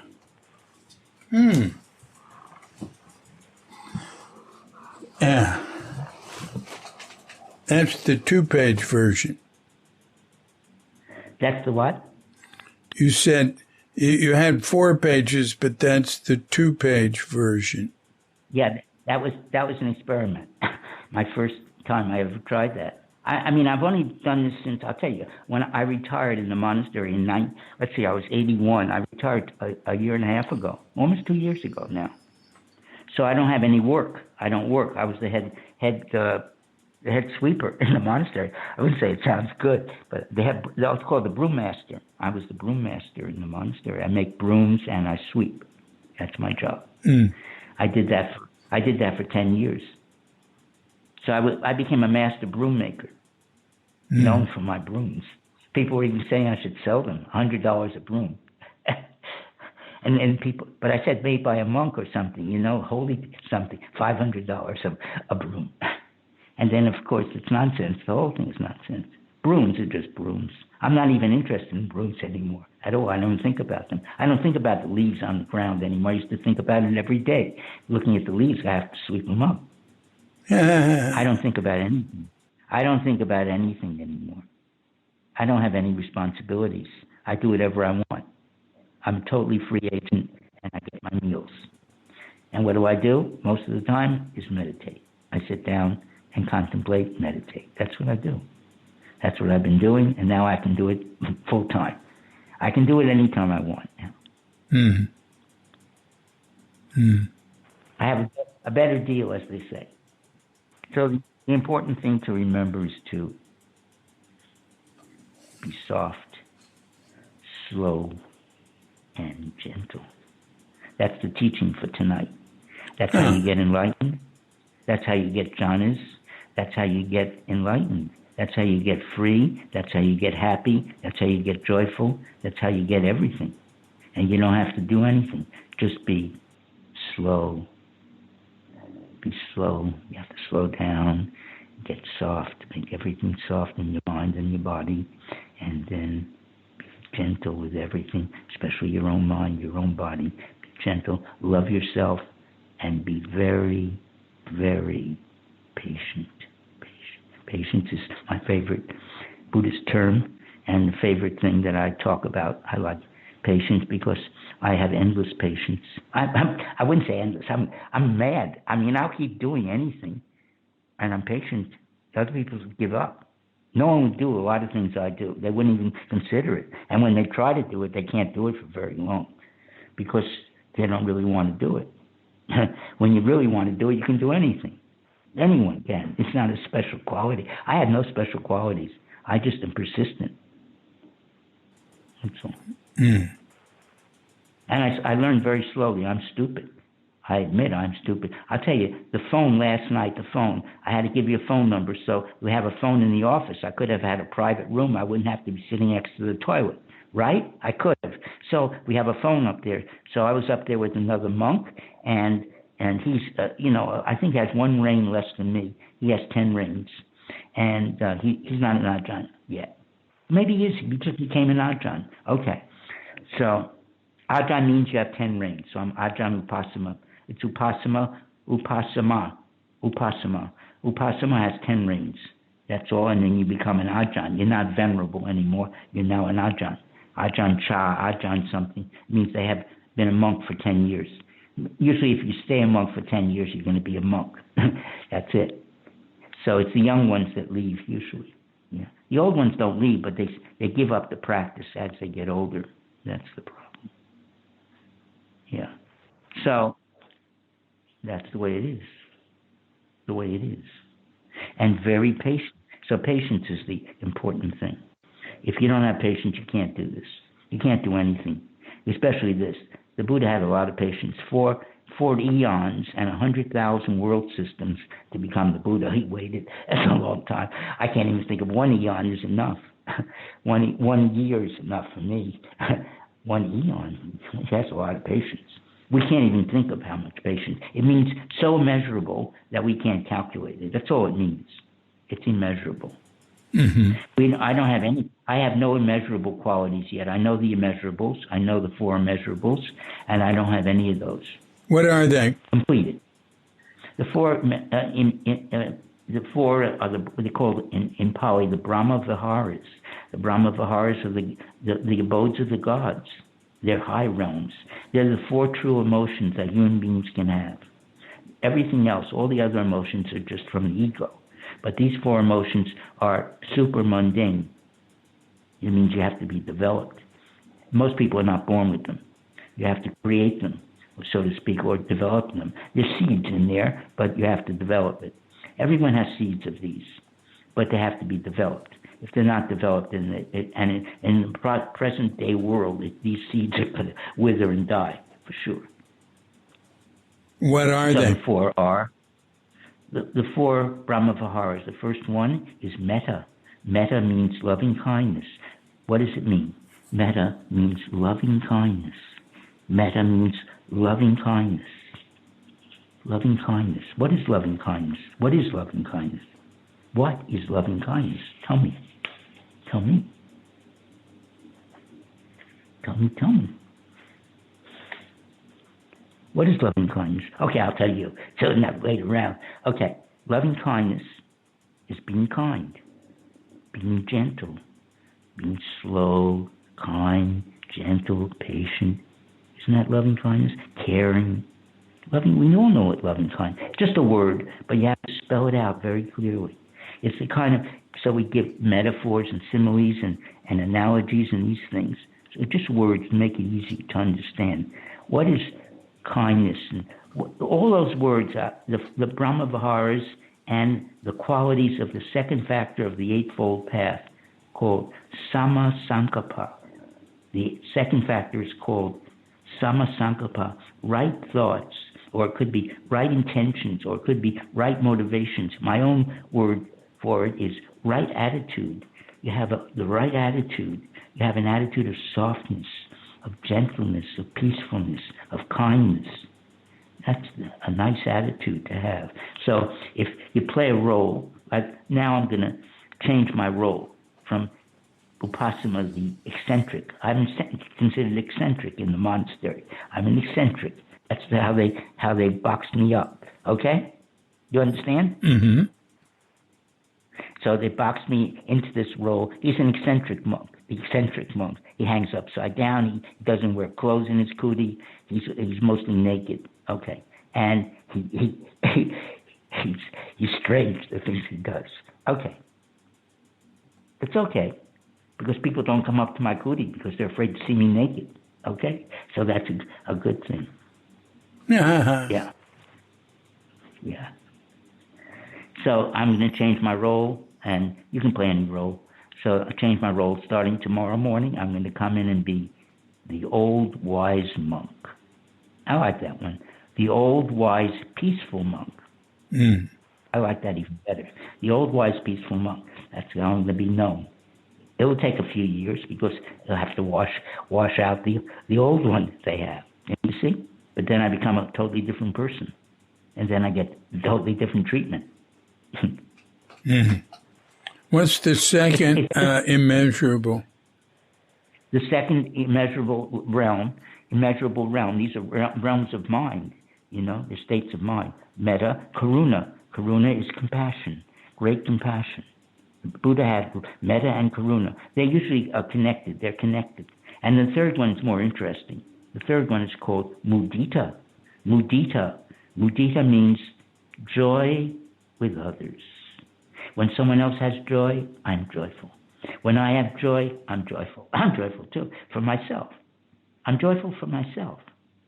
I'm joyful for the self, or for no self, or anything. I'm joyful, that's all. And that's good. Like joy sympathetic joy? It's not sympathetic. It's, it might be resonantial. Yeah, it could be. It's a different. It's just joy. You see, someone else is happy. They're just part of your body. That's what I mean. Yeah. You're just yourself. You're not looking at someone else. You're looking at your own mind. That's all. It's just part of your mind. So you might as well be happy with it. Why not?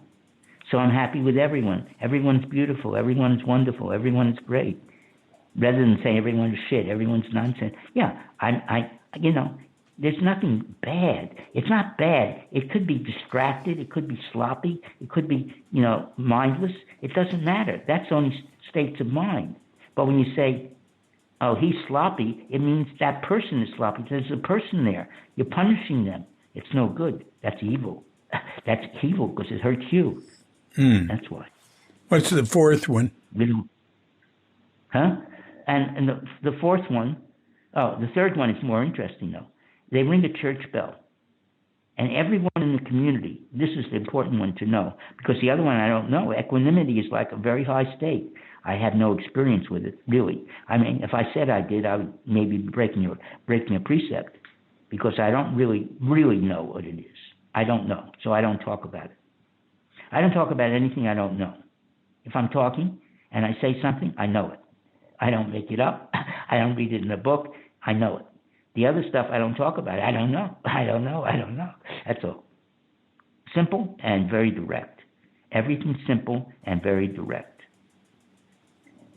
You said if they ring a bell in a church. They ring a bell, and everyone in the community, because they can hear the bell, turns towards the church and celebrates with the people who are ringing the bell for their joy. Their joy might be putting a roof on a house, having a new birth. Maybe their sheep lambed, or whatever they do, goats kidded, or whatever. What do they do if something bad happens? They don't have anything for the bad. Nothing. Well, that's when you need other people. There's a death in the family, or no, you don't need anyone. That's when you need to be alone. And people leave you alone. That's what it's supposed to do.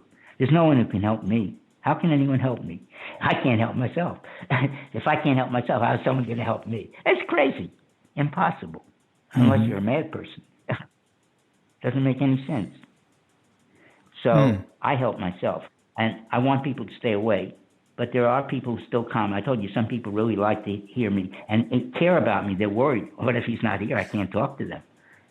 So that kind of worry, like a father's going to die or something, Who you love, someone you love is going to die, something like that. And so you feel you're losing them. But it's not only that, just general kindness. I think for the monks, that above that kind of sentimentality of fathers and children and all that kind of stuff. If I die. My daughter knows very well what to do.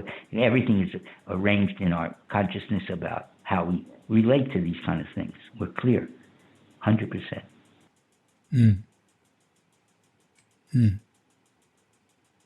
Well, Sama, we're approaching the 2-hour mark, and I like to keep. That's not much. Yeah, well, I like to keep these to 2 hours. Okay, good. That's good. Whatever you keep it to, I'll go to the limit. And then if you want me to push the limit, I will. Well, why don't you think about any concluding remarks you might have? Okay, concluding remarks. Okay, that's good. And we can talk. We can do others. We can do others for 2 hours. Yeah, I know, but I say I do this very very rarely. I did it with. Listen, I haven't contacted anything. I haven't used the internet since the beginning of when I last. I don't know, November, something like that. I haven't touched the internet, and then I got COVID, so I haven't really. I don't know what's going on. You know what I mean? So anyway, I had to. That's 2 months actually when I haven't had any contact with people, and you said since November, but that was just a few days ago. November is a few days. See, to me, it's all big spaces, big, because I only talked about today. Yeah. All the things I talked about tonight would just happen today. Every day I have this happen. Every day. It's not special. It's not a special day. It's just a day. And days pass, you know? I have a lot of experience, so I only go for 1 day at a time. I don't go for more than 1 day. I only go for a few minutes at a time, usually. A few hours is pushing me. You see what I mean? And then I told you my daughter and I did 3.5 hours last night, but we've done 4. Mm-hmm. But the thing was, it was too dark or something, and she was at a very difficult place. Not a difficult place, an important place, a very important place where she could make some breakthrough. Yeah. Mm.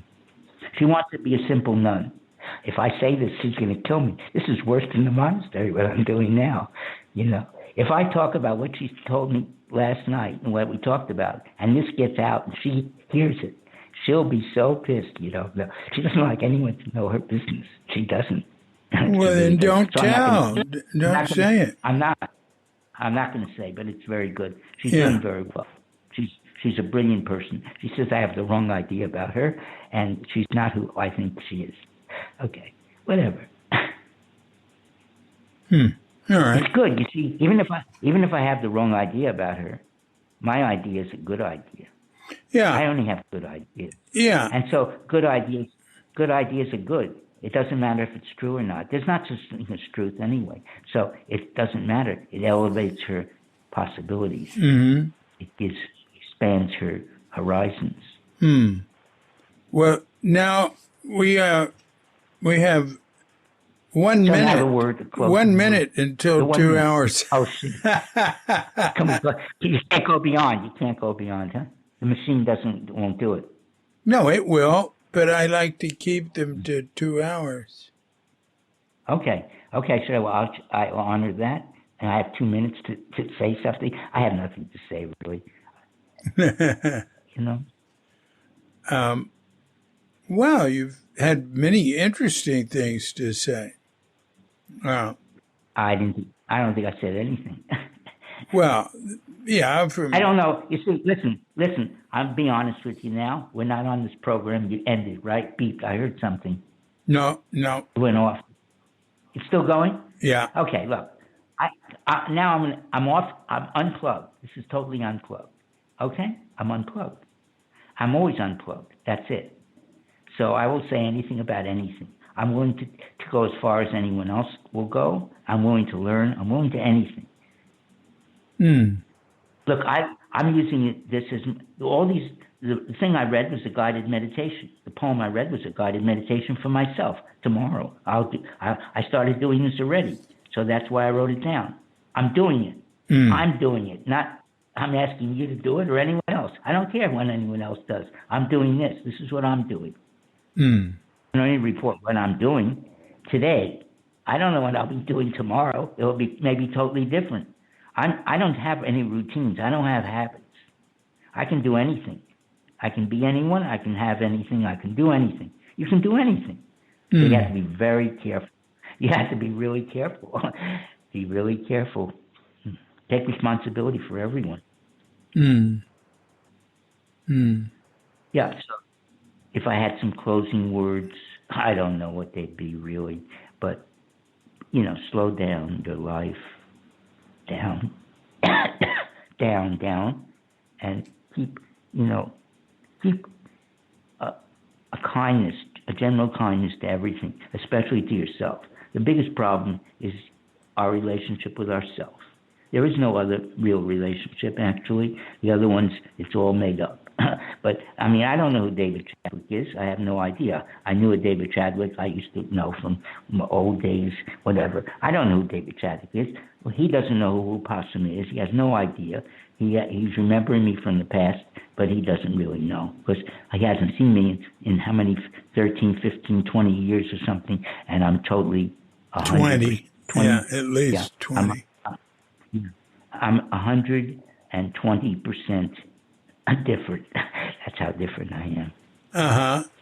So it's a natural thing, It's not through training or anything like that. You could say it's training. It's hard to know, but you have a breakthrough. You have lots of different kinds of breakthroughs. Maybe there's the big breakthrough they say is like enlightenment. Okay, I don't know because I'm not enlightened. I am not enlightened. I am not enlightened. I raise my hand. I am not fully enlightened. Anyone can, I'll tell you, I'm not fully enlightened. I'm not. But I'm enlightening. I'm getting more awake, and I have longer periods when I am awake, and that is significant for me in my own practice. That's the truth, and that's important. And who knows, because I still may have time, and who knows how far you can go. I'm thinking of going all the way because there's nothing else to do.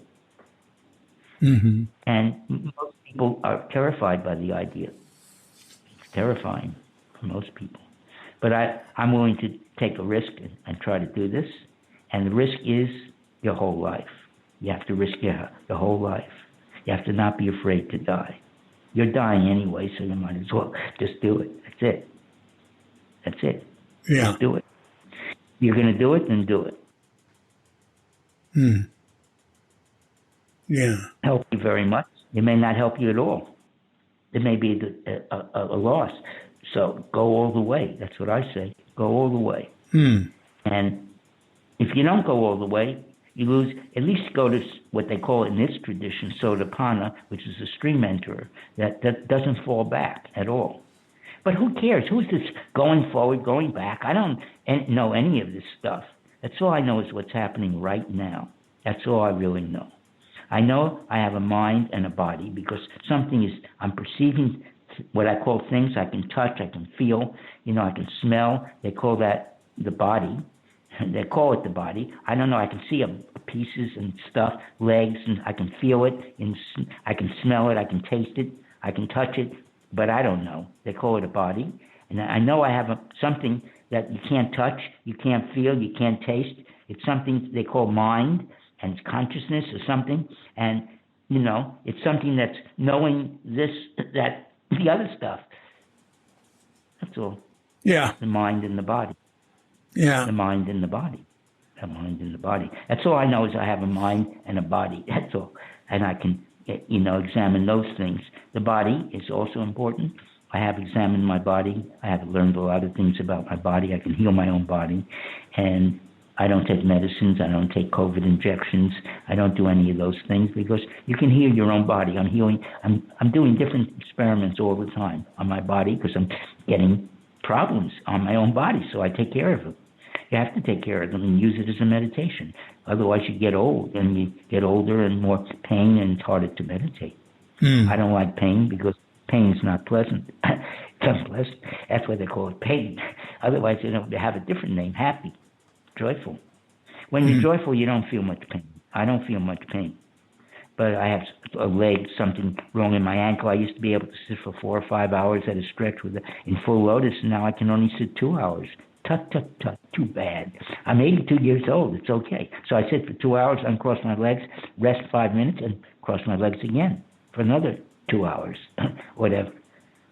You see? It's good. So if you studied with Suzuki Roshi in that monastery, you would learn how to sit. Most people can't sit. They don't know how to sit. They've never been trained to sit. They sit, tailor fashion, or maybe half lotus, maybe, very few.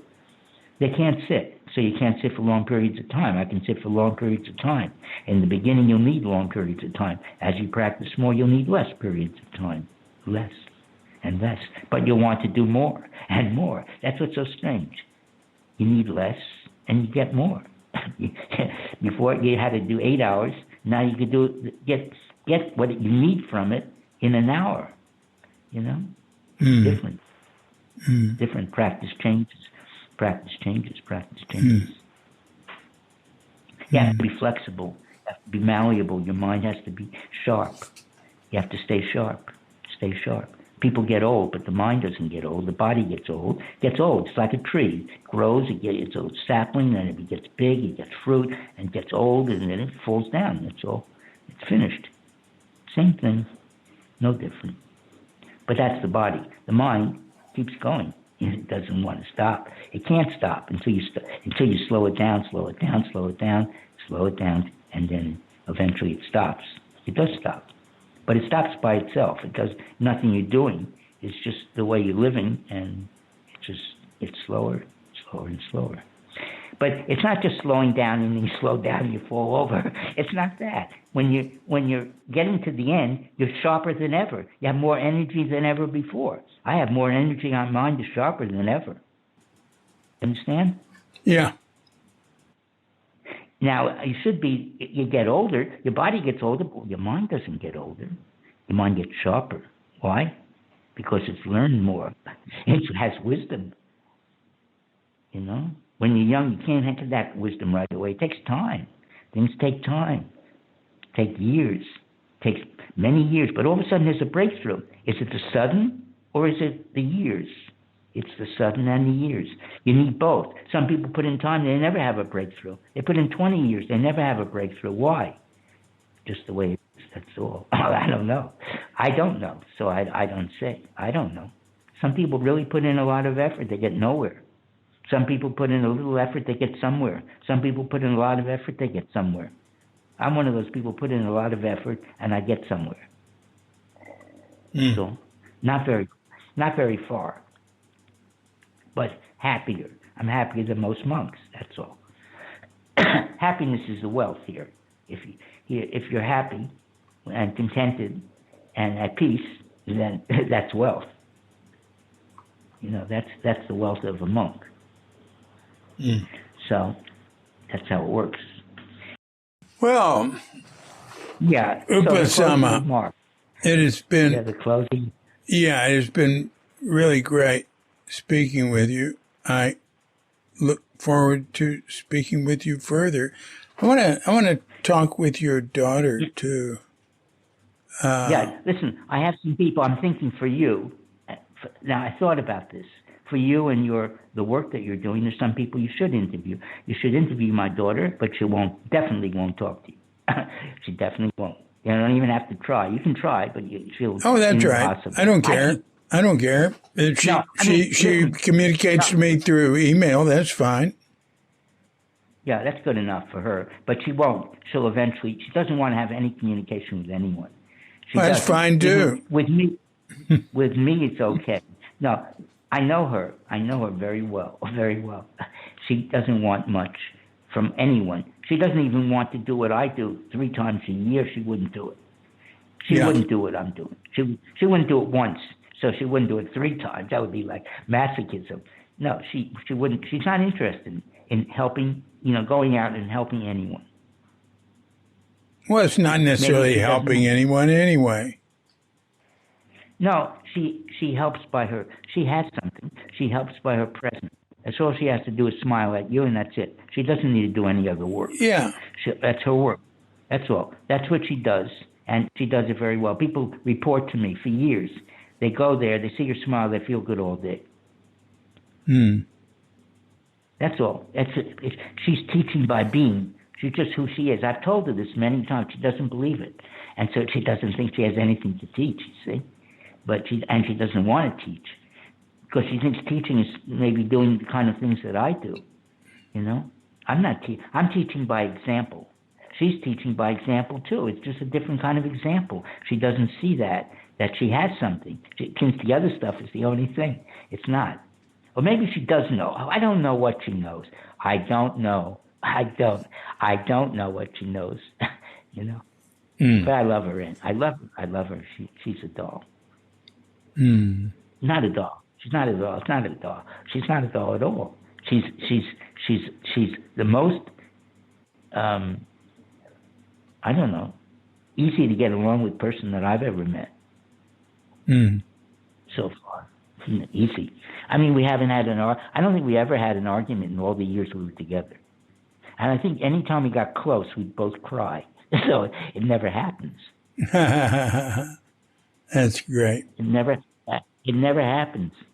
Never. Mm. That's an amazing thing. I told her we have an amazing relationship. Very few human beings have this kind of relationship. I have never had any other relationship like this. She doesn't realize how rare it is, because I talk to a lot of people. I don't hear anything like this ever. So it's a rare thing. It's a rare thing. So I told her to use it as best as she can, because I have a little more experience. That's all. Yeah. And experience is important. It's not that it isn't important, but at the same time, everything has to be new. This is the problem. This is what I've been discovering in the last, well, let's say, a week at least. Okay, that's a long time for me. A week is a long time, a really long time. So in this last week, I've been thinking about habits, and all the habits I have, and all the habits of mind that I have. You know, we have habits of mind. There's so many habits we have. Good habits, bad habits.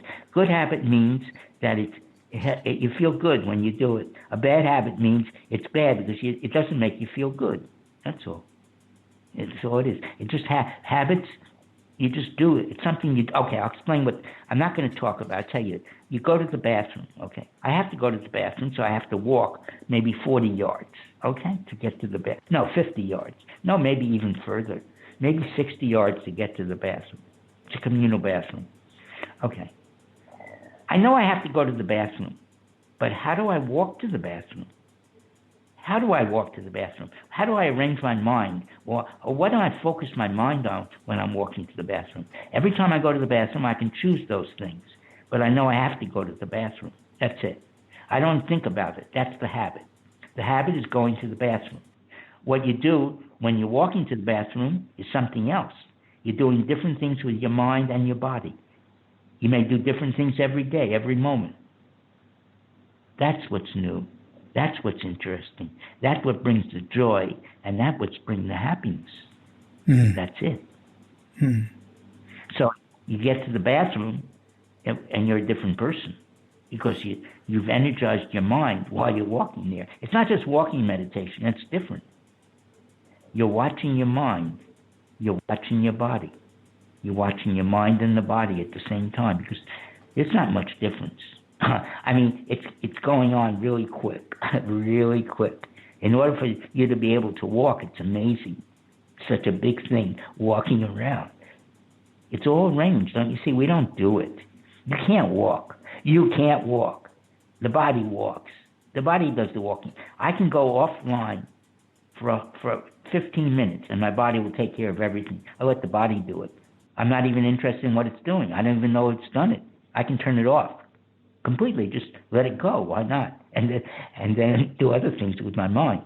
But that's not very, very good, because you're not learning. You're not learning from your body. While you're walking, you can learn from your body. Your body will teach you about walking. And then, when it teaches you about walking, then you can make an improvement in your walking. When an improvement doesn't mean you walk better, but you walk healthier. That's it. You're walking healthier. Healthier for your body and healthier for your mind. Healthier for your practice. So you can use everything. So the last thing I want to do, the last step, the last moment, is read you one more poem. Oh, okay. And we can end with the poem. Exactly. Because as I said, I'm a poet. I have poetry little books, and this is a book. This is an actual one of the things I did. It's a long time ago. I would guess it was done maybe 3 months ago, 2 months ago, something like that. It's ancient. I don't even remember what I wrote. That's how ancient it is. I have no idea what I'm reading, but the title is right. So I just pulled it out. I have many little books. I just flipped through all the little books in 2 minutes, and then I took this one. That's the only one I took.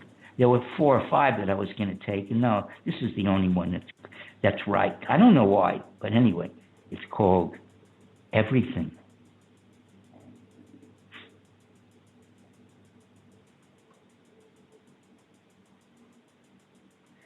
Everything, everything, everything, everything is Dhamma. Everything is Dhamma. Everything is teaching us. Everything is already complete and perfect. Perfect.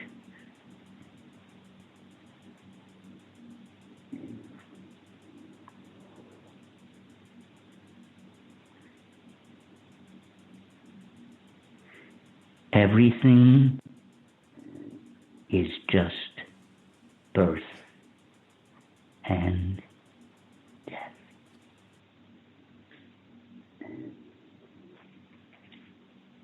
That's page 1. Page 1. And I have this little mark that when I send you the PDF, you'll see it's a little mark that I put at the end of each page. It's just my own mark, so to speak. You'll most likely wonder, so I'm telling you now. There's a little mark. It looks like whatever it looks like to you. And then it has a vibration. So the mark means that stop for a while at that point. It's a punctuation mark, you can call it. This one has a lot of those punctuation marks. So when I get to a punctuation mark, I stop. Even if it isn't the end of the page, it's a time to stop, it means. And so on the second page, there's an earlier one, so I'm going to stop at that point when I read it. Each page is different. It's a different poem. It is the same poem, but it's a different poem because I'm a different person when I wrote it. Page 2.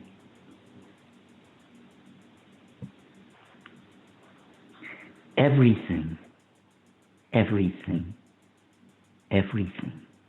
is a subject of study. Everything is a subject of study. Everything is changing. Everything is changing. Everything is like this. There's no real substance to it.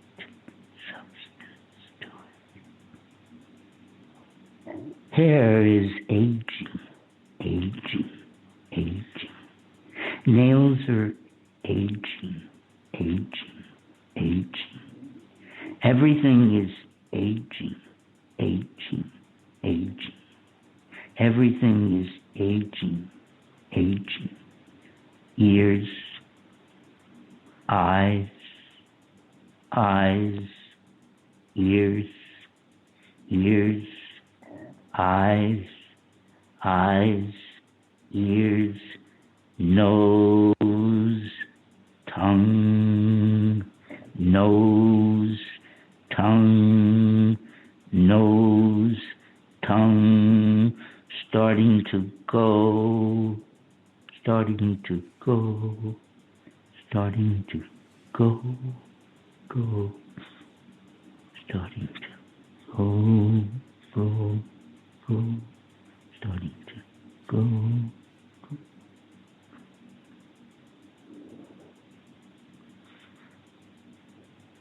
That's the end of page 2. Okay. I know I don't remember ever writing any of this. I don't take responsibility for any of this. I'm just reading it, that's all. It's my job to read this. The job of the words I don't take responsibility for because I didn't write it.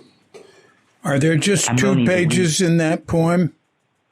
No, that's 4. It's a regular book. I've never written a 2-page book until tonight, in honor of what we've done.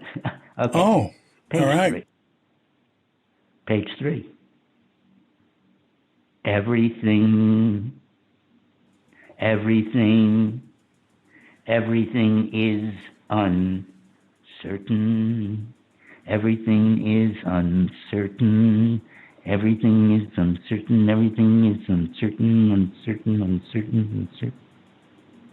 Don't cling to anything. Don't cling to anything. Anything,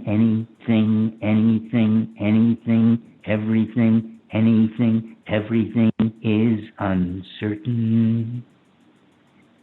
Everything is uncertain. Everything is fuel for inquiry. Fuel for inquiry. Everything is teaching us. Everything is teaching us. That's the end of page 3. Page 4.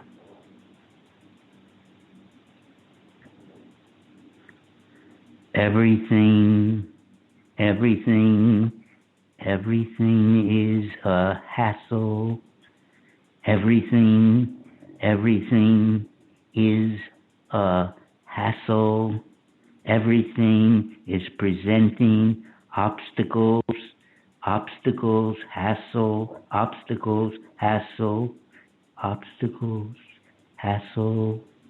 Everything is teaching us.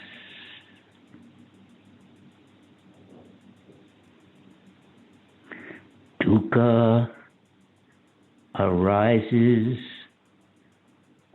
Dukkha ceasing. Dukkha arising. Dukkha ceasing. Dukkha arising. It's dukkha. Dukkha ceasing is dukkha. Outside that, there's no thing outside that. Nothing. And that's it, David. All and right. Have a good night. Yeah. Thank you. Thank you very, very much. And I don't know what I did. I don't know what I said. I don't take any responsibility for anything that may occur. all right. Well, you have. And I love you. I love you. And I love you. Yeah. I don't know who you are, but I love you anyway. Why Yeah. not? I can love anyone. Yeah. I can get to love you too. Yeah. We'll never know who you are. We'll never know. No one will know. Don't worry. No one will know. Well, until we meet again, possibly Okay. through email. Thank you very much. Okay. I really enjoyed I'll it. tell you what. Listen, I enjoy doing what I do. I make sure I do because otherwise I can't do it. You can only do this if you have joy. And joy, as I said, is a key factor in meditation. If you don't have joy, you can't meditate. How can you meditate without joy? It's impossible. You need joy to even live. I mean, unless you just want to be a zombie. You need it. Everyone does. It's the medicine. It's the only worthwhile medicine. The other medicines don't work. Yeah. So I'll tell you, it's now November or something like that. Is it December or something? So it's towards the end of the year. So I would think in maybe March is a good time. All right. Like I'll see you in March. It's December 3rd, incidentally. But I will see you in March. So, bon voyage. And may you be happy, healthy, free from harm, love life, and awaken. Yeah, I won't be there. It's only once. I mean, someone else will answer the phone. They'll say they're Upasama. They'll use the same name, but it won't be me. All right. I'm starting you off. I'll be happy to talk to that person too. So take care and bye-bye. Okay, have a good night. Yeah, you bye-bye. too. Bye-bye. So thank you very much, Upasama, Reuven Ben Yuhmin, Robert Front. Robert Front no more. Reuven Ben Yuhmin no more. Upasama. This has been a Cuke Audio podcast. I'm DC Puba of Cuke Audio and Cuke Archives, coming to you from sleepy Senor with Doggett Bandita, no more feline cuchita. And Bandita's sick. She's been throwing up. And the vet was just here, but we think she'll be all right. And but we had to cancel an appointment today because we got to keep an eye on her. And anyway, so it's her and me and dear lovely Katrinka. And we're wishing you and yours and all of us a grand awakening.